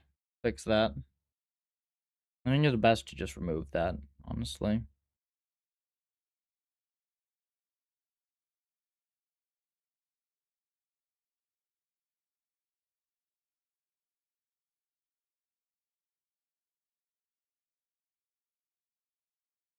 Program synthesis. No. I don't really think that there's much there.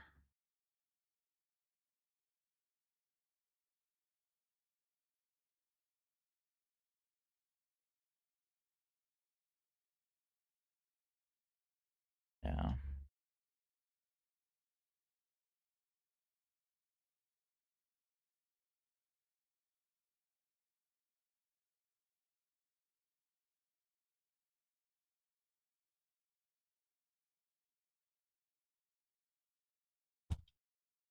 Oops. So much garbage.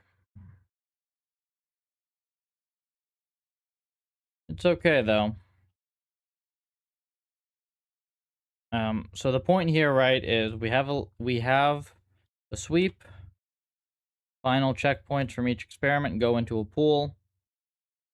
New experiments play some fraction of their games against opponents sampled from this pool. This should give us quite a bit of robustness, but then also we will have a process dedicated to evaluating ELO among all of the different policies.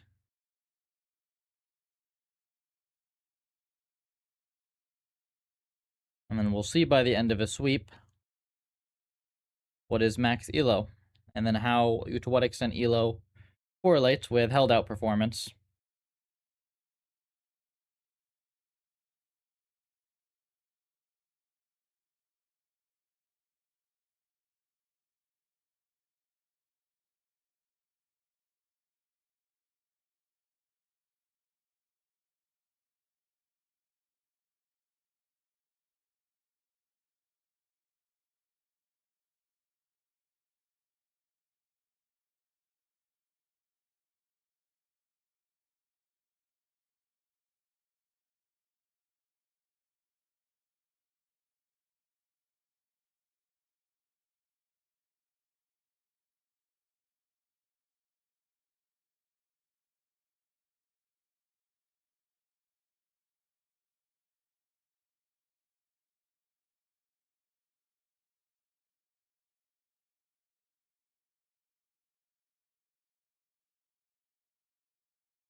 Jeez.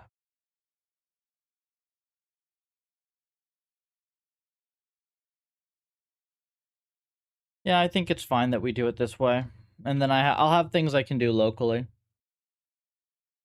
once we have this in.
I'm letting it just do all these stupid tests. Again, this is like not great, but quick way to prototype this.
He got replaced with his scope.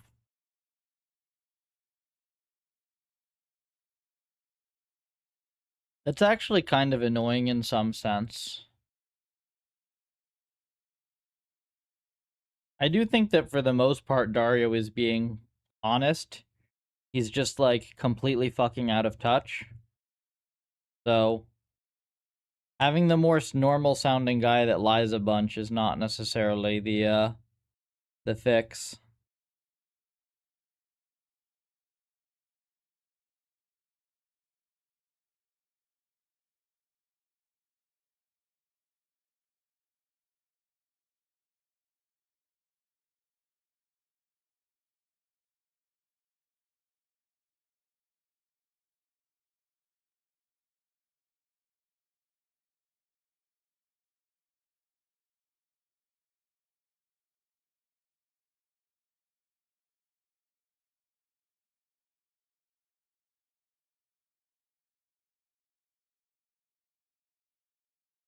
Yeah, exactly.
I mean, I guess I like Dario more than Altman in the sense that, like, at least he's telling you how batshit crazy he is instead of just lying about everything.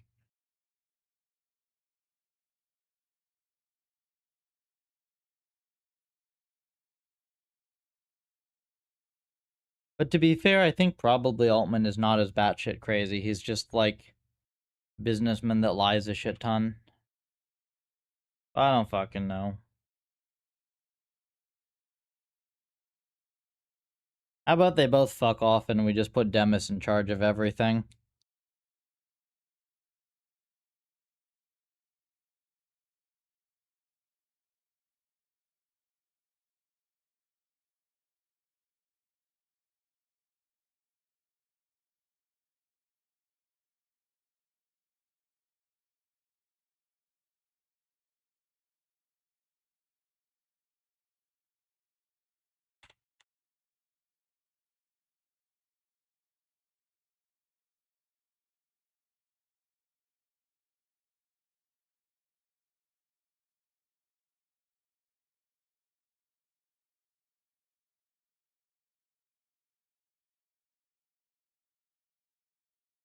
I don't know about that, Crass.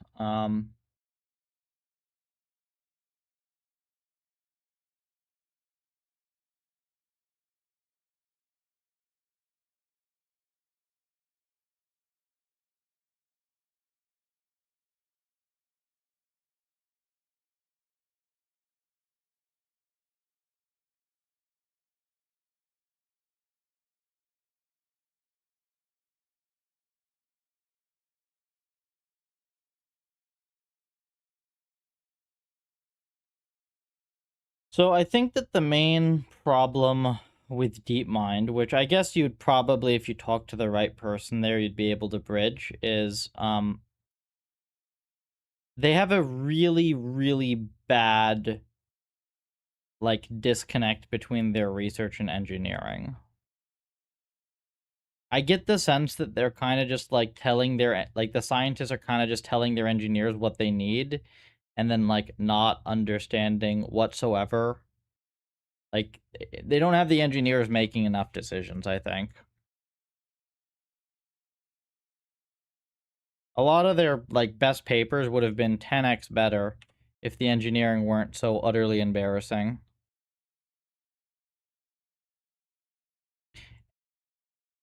And they wouldn't need to have all these super fancy methods either.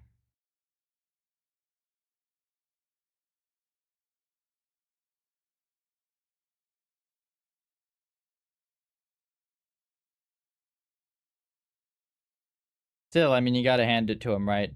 Like, if you were to just list the top 10 most important works in RL, they have several of them.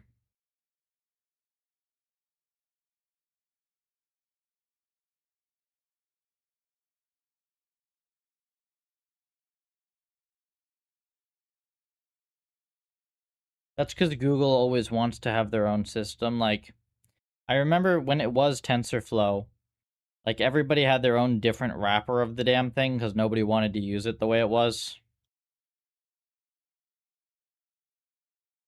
That's more so Google making everybody do things their way.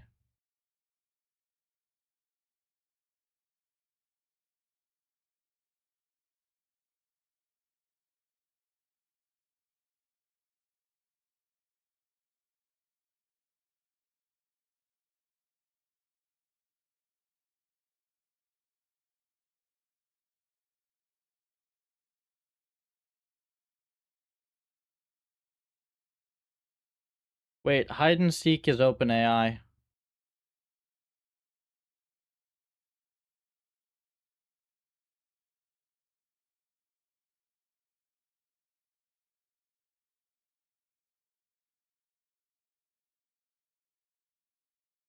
Hide and seek and Dodo were both OpenAI.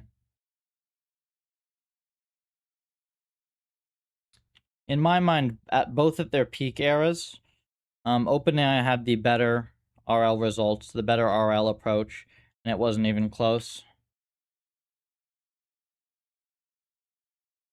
But then they stopped doing it. Yeah. I mean, I was there in, I think, 2018. I was at OpenAI for 6 months. Back then, it was awesome. You know, I'd have basically nothing negative to say if it were the same place today as it was then. It's not.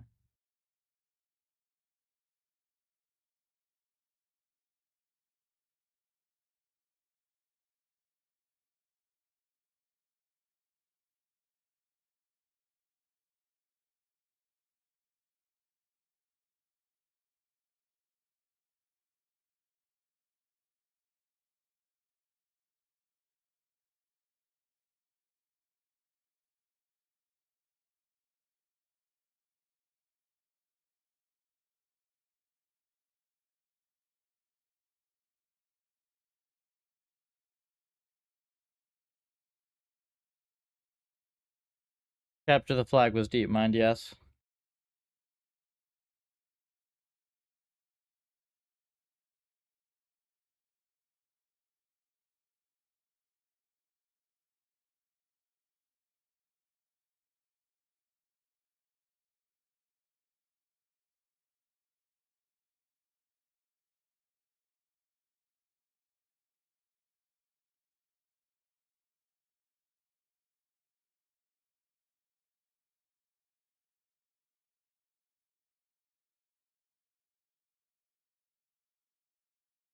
Genie, go anywhere? No. Not for this type of RL at the very least.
Singularity? Not yet.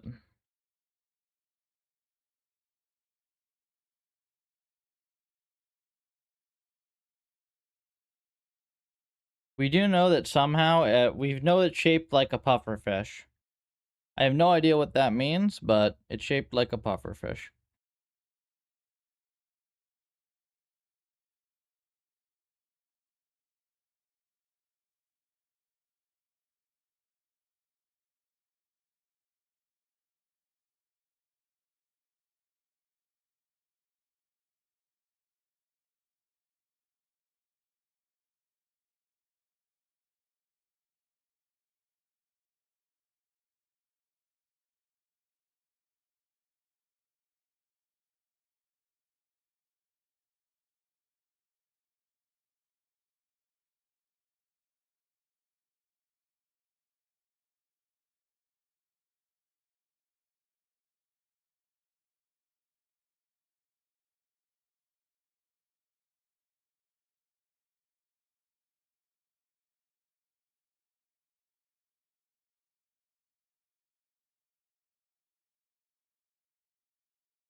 Smarter. Um, it's dumber than a smart undergrad.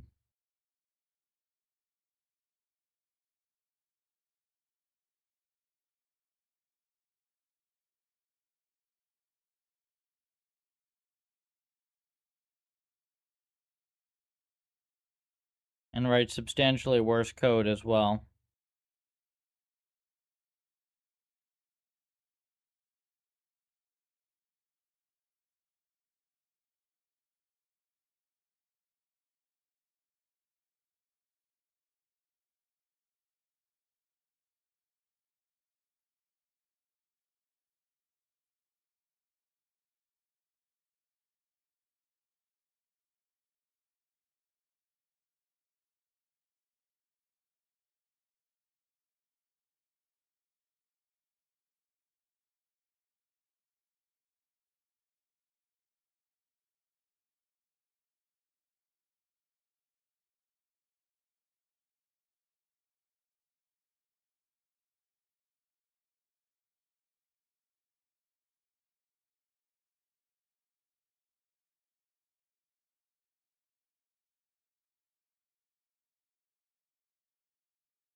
No, so like the prompting thing is just brain damaged.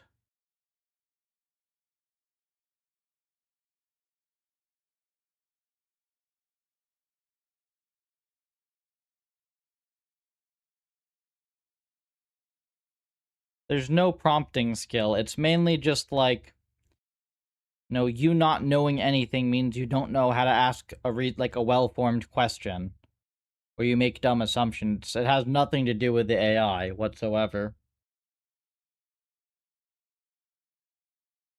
Smarter than 5.5x. Abso-fucking-lutely.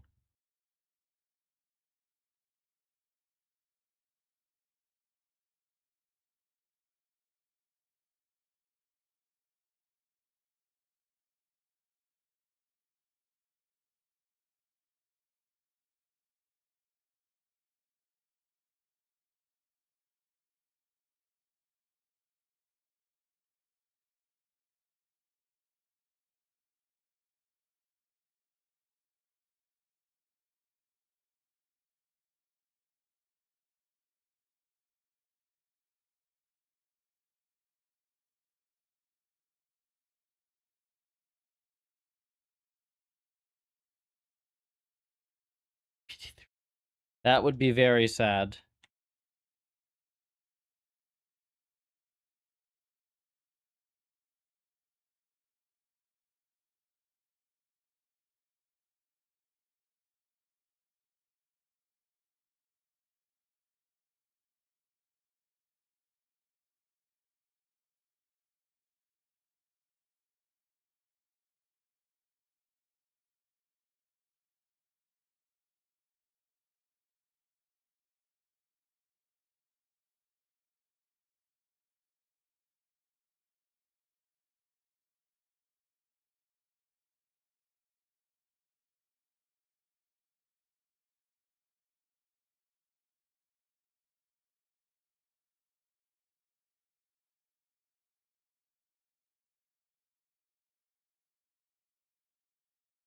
Find this model, what?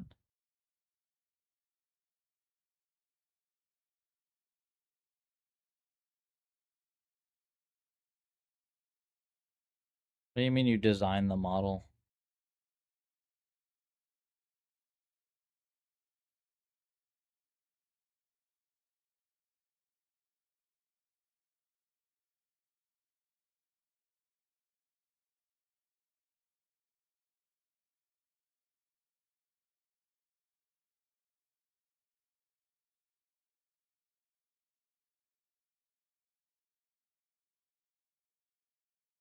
Yeah, see, I know that's not remotely true.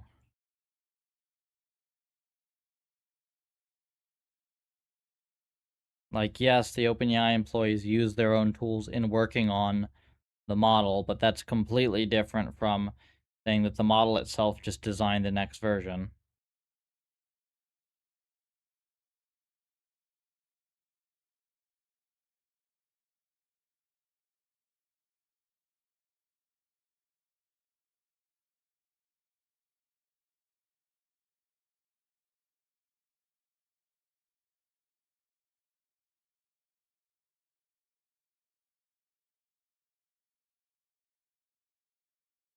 If that's what happened, OpenAI wouldn't have so many damn employees.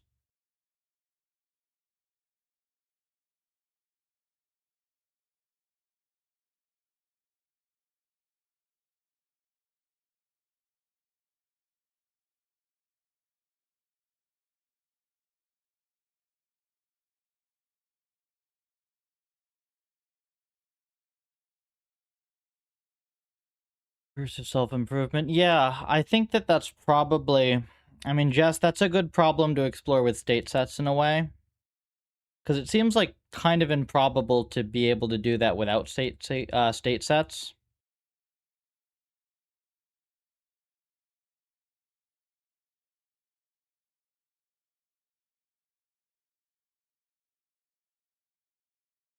I mean, when you have like a really long form game that doesn't really get that much harder over time, you'd basically want to see linear completion progress with training compute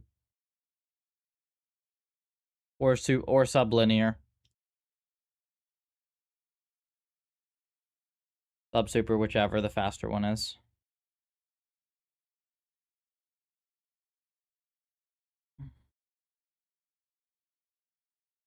I mean, just imagine that you get the Pokemon Red train curve, right? Where it's like percentage of game completed and it's like linear or better with compute invested. That's what you would want to see.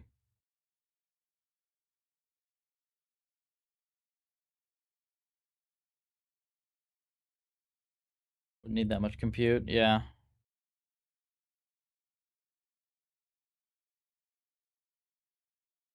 I mean, in some sense, the way that you know that these companies are nowhere even close is the fact that they're just like frantically trying to buy each other's employees every other month. And a good chunk of their employees aren't even that smart anymore. They've really dropped the talent density.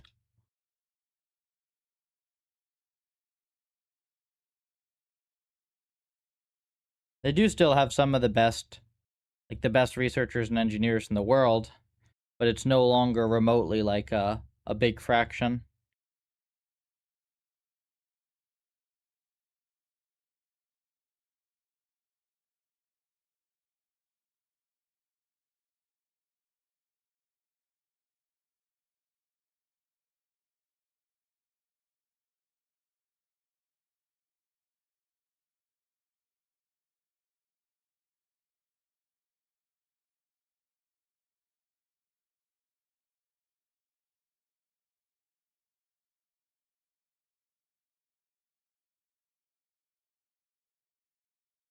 Where's the talent density? Well, it's not like there was never talent density at a big company, right? The talent density was from when the companies had like 100 or fewer people.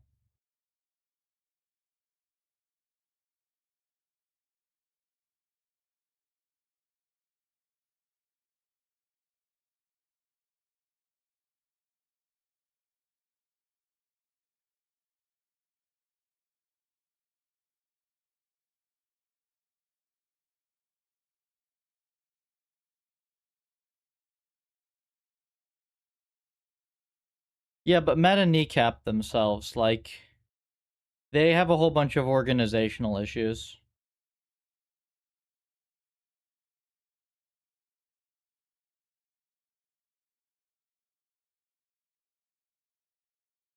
I mean, literally all you need in order to at least have a competent team is to hire, like, you literally just need to hire the right 10 people, give them compute that fucking works, and get the hell out of their way. It's not that deep.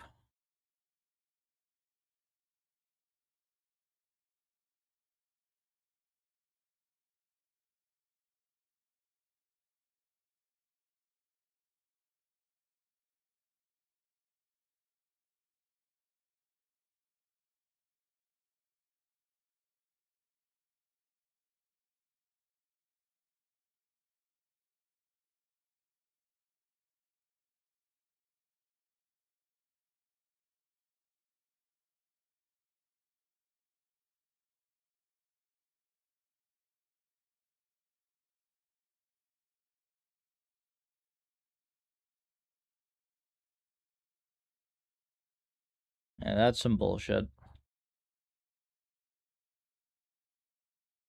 Most of the most talented people I know are just doing their own companies now.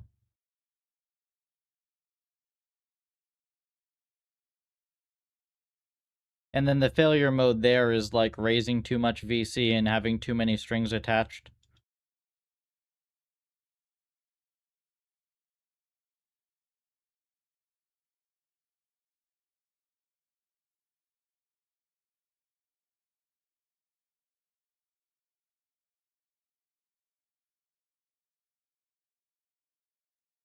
I'm pursuing the entire...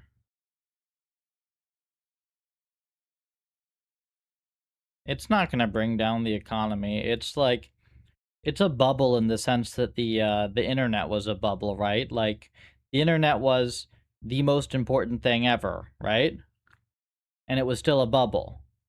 Same thing now. The AI does some stuff. It's very, very useful. It's a big deal. No, it's not literally God. No, it doesn't solve everything. And no, just adding more compute isn't going to fix all the core problems with it. This is very obvious. Only not obvious if you've been spending too much time on X. Or an SF, same thing.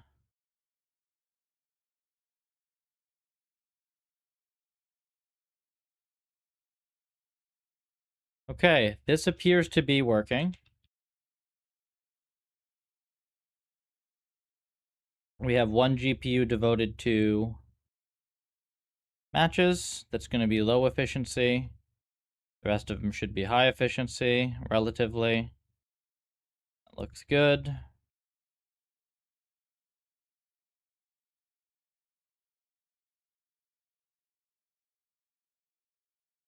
No, AI as a whole isn't a bubble, but this whole, like, throw increasing amounts of money at language models definitely is.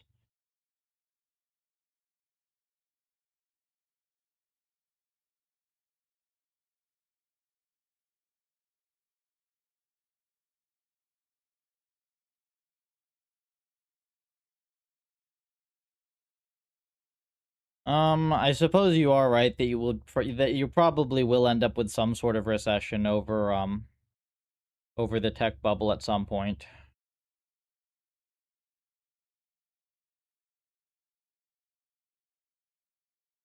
There is a massive, massive overextension of capital. That is true.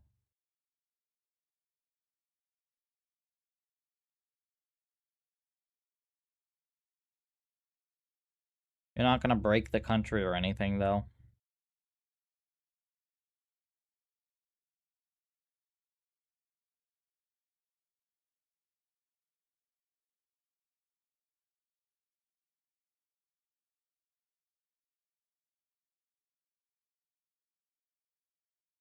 Well, I mean, there's some nice bits to this, right? Like, we are getting accelerated chip development as a result of this. That is actually genuinely useful.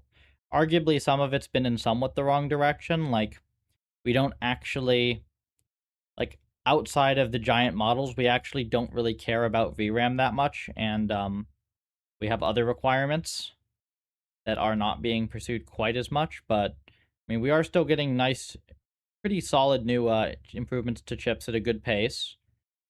Yeah, they're getting more and more expensive, but that's mostly just like the massive demand. They will eventually come down and get cheaper again, like they'd always done before.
Okay, so this is suboptimal, but not horrendous.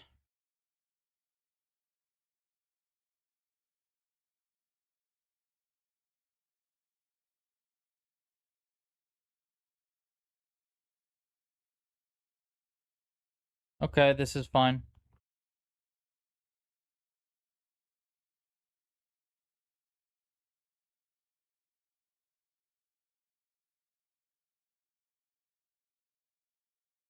Freedom, man, you have not said a single coherent thing all day. I do seriously recommend just spending less time on the internet and, like, going outside or something. I mean, like, seriously, look at what you're writing.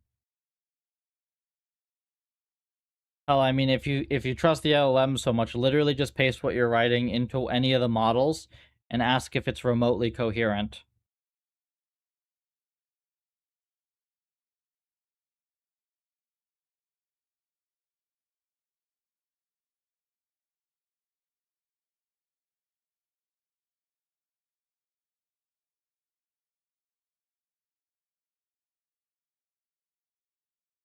I strongly doubt that.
And no.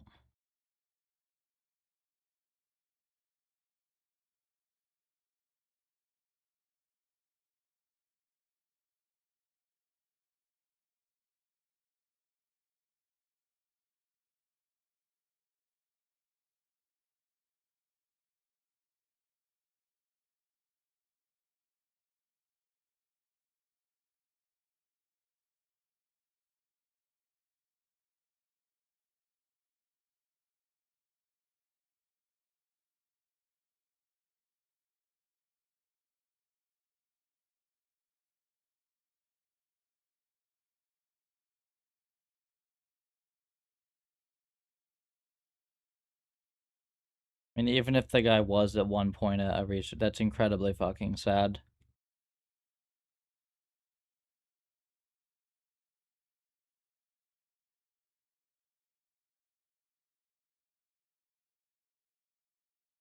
I will say I do actually know, like, legitimately many talented researchers that have basically just gone nuts with LLMs.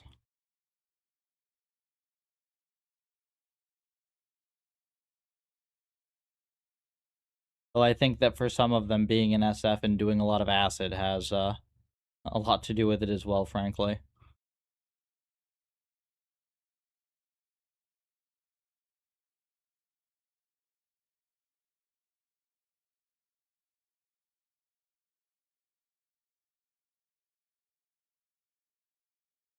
Within it.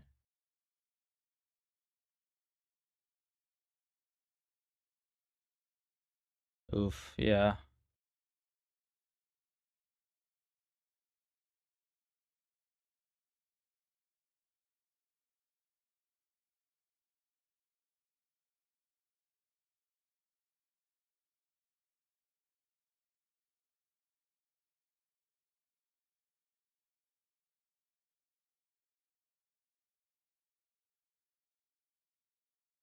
I don't know if any of you have been around, or if any of you are in SF, but there is very distinctly, there's a type of person in SF that was like, once very smart but pretty miserable, and then suddenly a few years later, they're like genuinely seem pretty happy and to be doing well, but like the stuff they say is complete incoherent nonsense.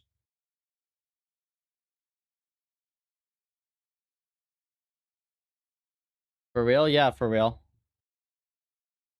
And they'll actually, some of them are still very good at speaking and stuff. And like each individual sentence sounds fine, but if you put the whole thing of what they're saying, it's like, wait, what the fuck?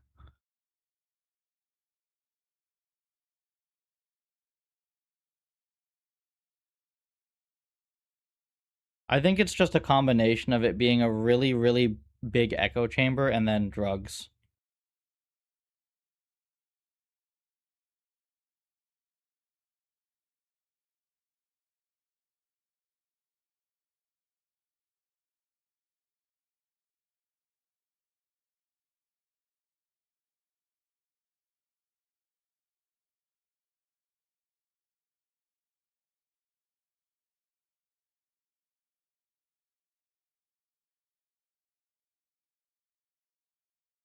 The cultish nature.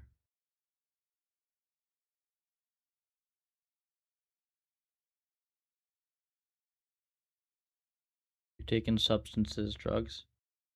No, I mean, I drank more than I should have in college, but that's about it. I mean, I shouldn't say that's about it. That's literally it.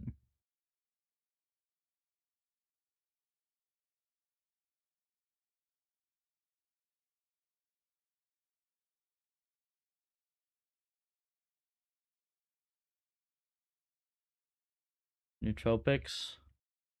No. I mean, I have a variety of like pretty normal supplements.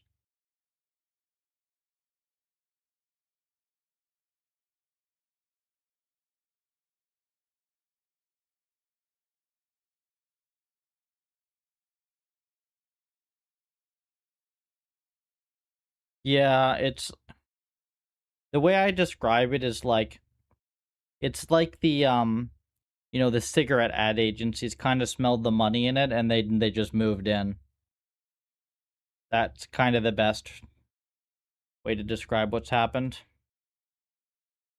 Okay, do we have some experiments in here? Kind of.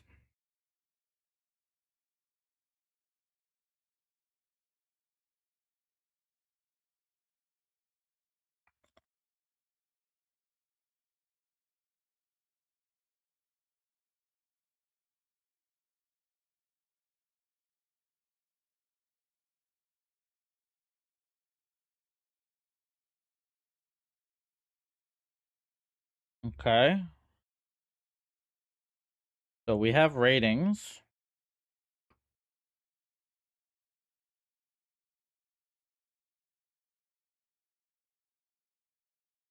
Sweet, we're living the dream. Not really.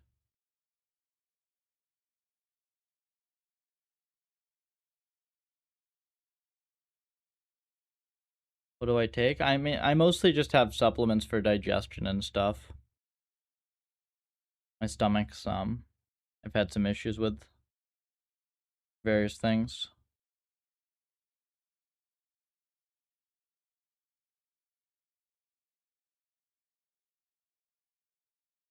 Actually, this is kind of funny, right? So this is the ELO of the first model, which should be strong. This is what we expect.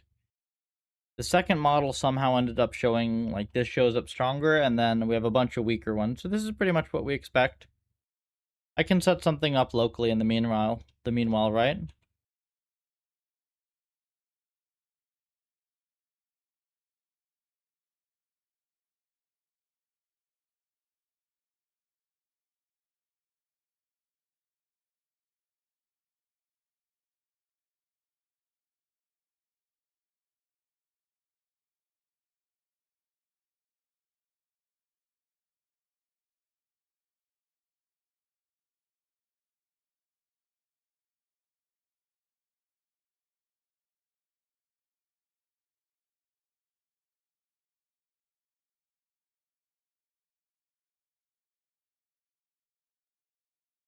Yeah, it's too much code, obviously.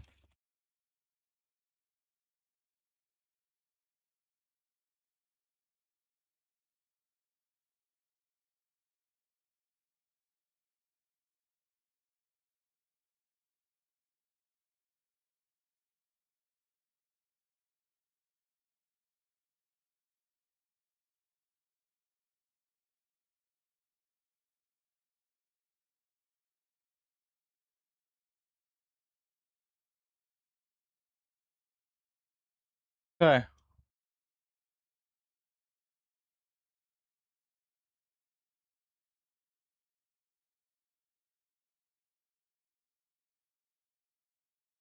Here's what we're gonna do.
Yeah.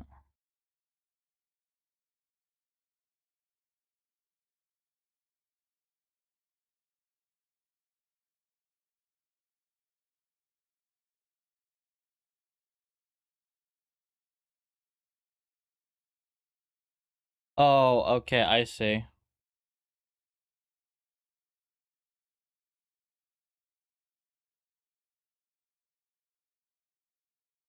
I see.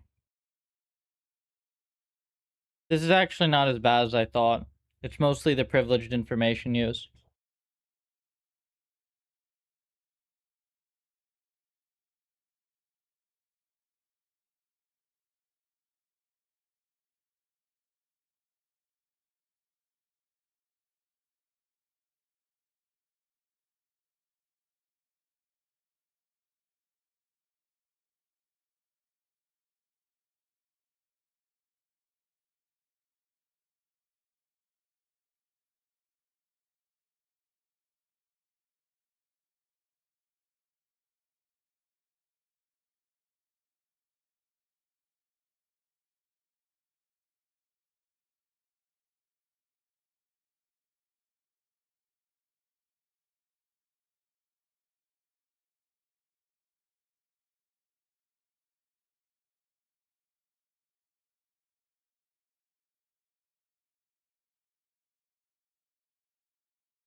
Wait, this has got to be a joke, right? Queen blunder prevention. Yeah, that's a funny one. It's not April 1st, my guy.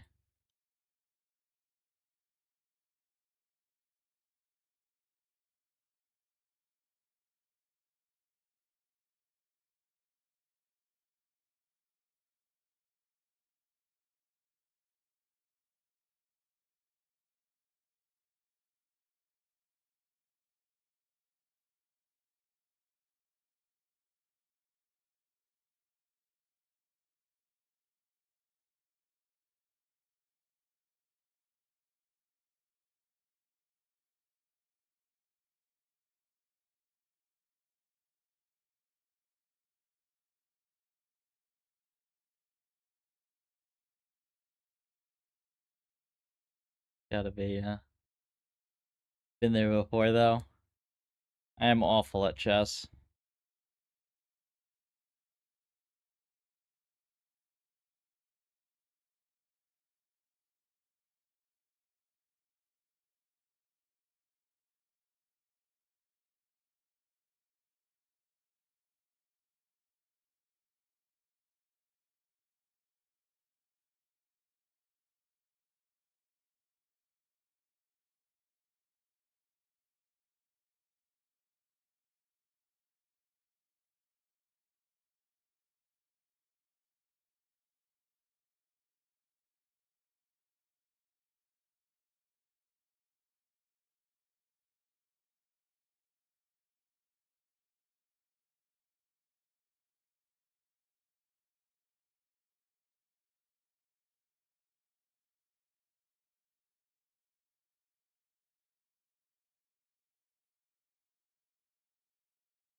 Okay, that's fine. We pretty much just have this here. The main thing.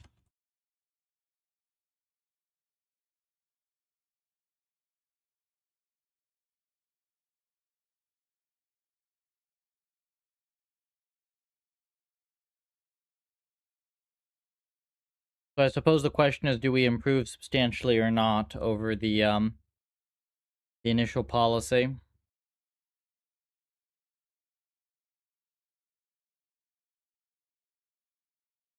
Unfortunately, these are like these are much longer and more irritating experiments to have.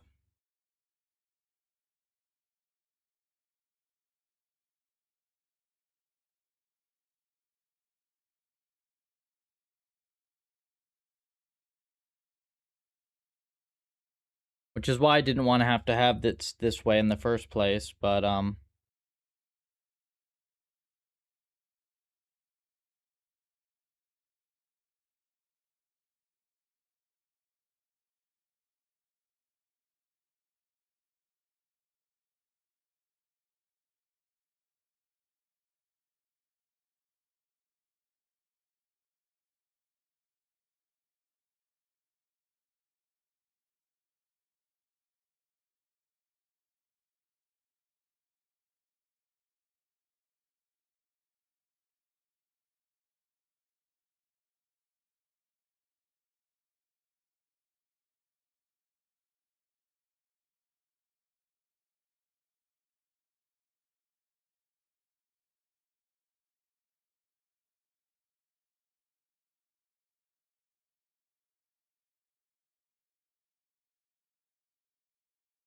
Okay, so I guess then the big question would be what? If ELO-based evaluation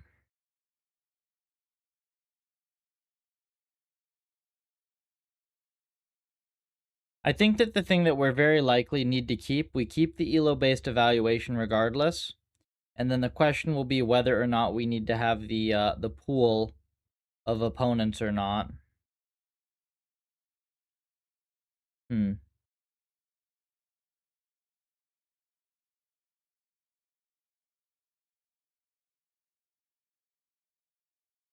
What is this? This is me waiting on experiments for Pufferlib. We currently have 7 different GPUs running experiments, training policies, and then we have 1 GPU that is running matches between those policies, calculating ELOs. And then that is being used to inform what experiments to run next. The setup is pretty irritating, though, because, like,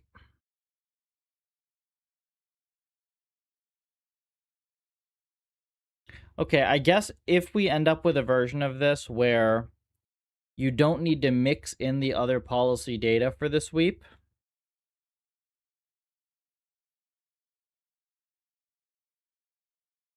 then it's still efficient. Actually, we'll be able to run that test pretty easily. Right, terminal? This is just codex.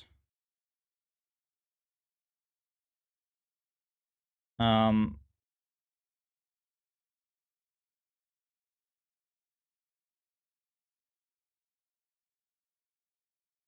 just using it to prototype a bunch of dumb experiment code. The main thing we have to figure out at the moment is, once we get the version of this algorithm that works, I'm basically going to have to scrap all the shitty codex code and rewrite it. But the key thing at the moment is, like, what is the form of this algorithm that works?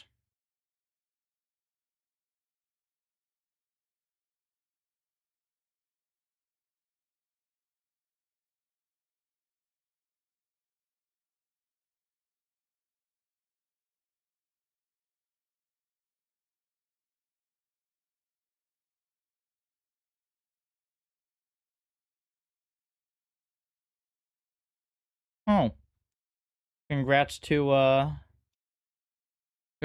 Jacob. 60 mil seed funding for Forrester's lab. Probably the best lab in RL.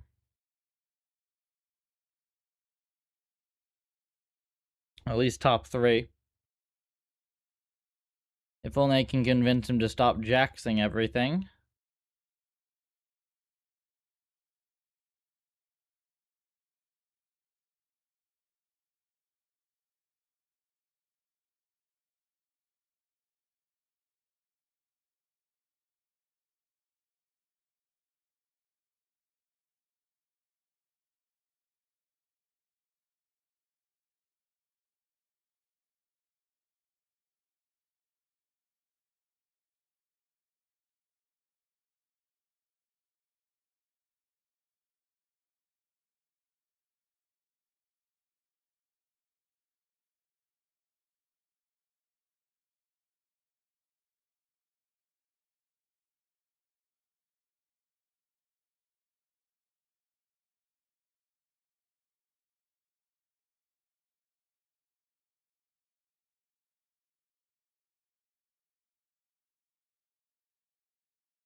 Okay, I have been just staring at this for the last 15 minutes, but I do at least have one thing that I've come up with in the process.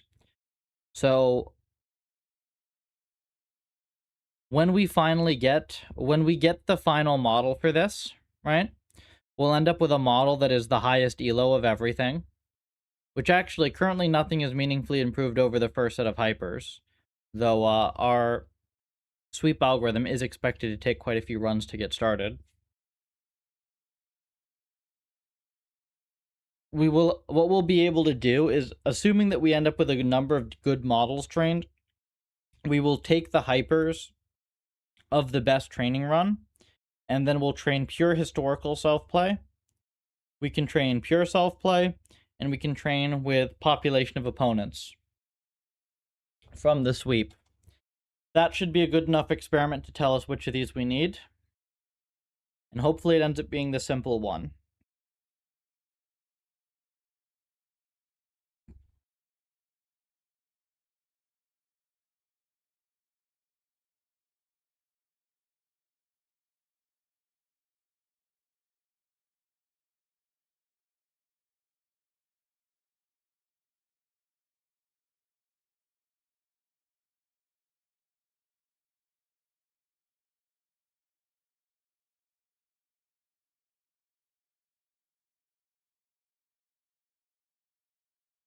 Four p.m. I'm trying to think if there's anything else I can do that's like isolated from this. This ELO experiment, I think, was the important thing from today. This is correct. We had some good bug fixes this morning as well. Give me a second to go walk around a little bit. I'll be right back. If you're new around here, start Puffer on GitHub. It helps me out. I'll be right back.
Okay. So, I think we're at a good stopping point, honestly, for today, guys. I have the key experiment running. I've come up with ways such that once this is done, we can run all the core ablations that I need to run. It's gonna be a few hours. I have one other RL thing I need to do off stream. So I think what we're gonna do is I'm gonna let this run. I'm gonna sign off. And then I think we should be able to, as long as we at least get a few policies that are better than the one that we started with here. I guess that's the only key risk, is maybe this whole thing is screwed up. But either way, within a couple iterations of this, hopefully by sometime tomorrow, we'll have this. And then we'll be able to run these policies against each other. We will be able to train a new policy using these to start it and using the optimal hypers. We'll be able to compare that to pure self-play. And we'll be able to compare that in both ELO versus other agents. We'll be able to compare it against scripted held-out bots. And that should give us a pretty solid idea for this technique. Yeah, I think that's fine. Okay. For everybody watching, thank you very much for tuning in today. Probably be streaming more tomorrow, most likely. If you're interested in my stuff generally, Puffer.ai, everything's open source. Start Puffer on GitHub, helps us out a lot. Discord to get involved with development, and you can follow me on X for more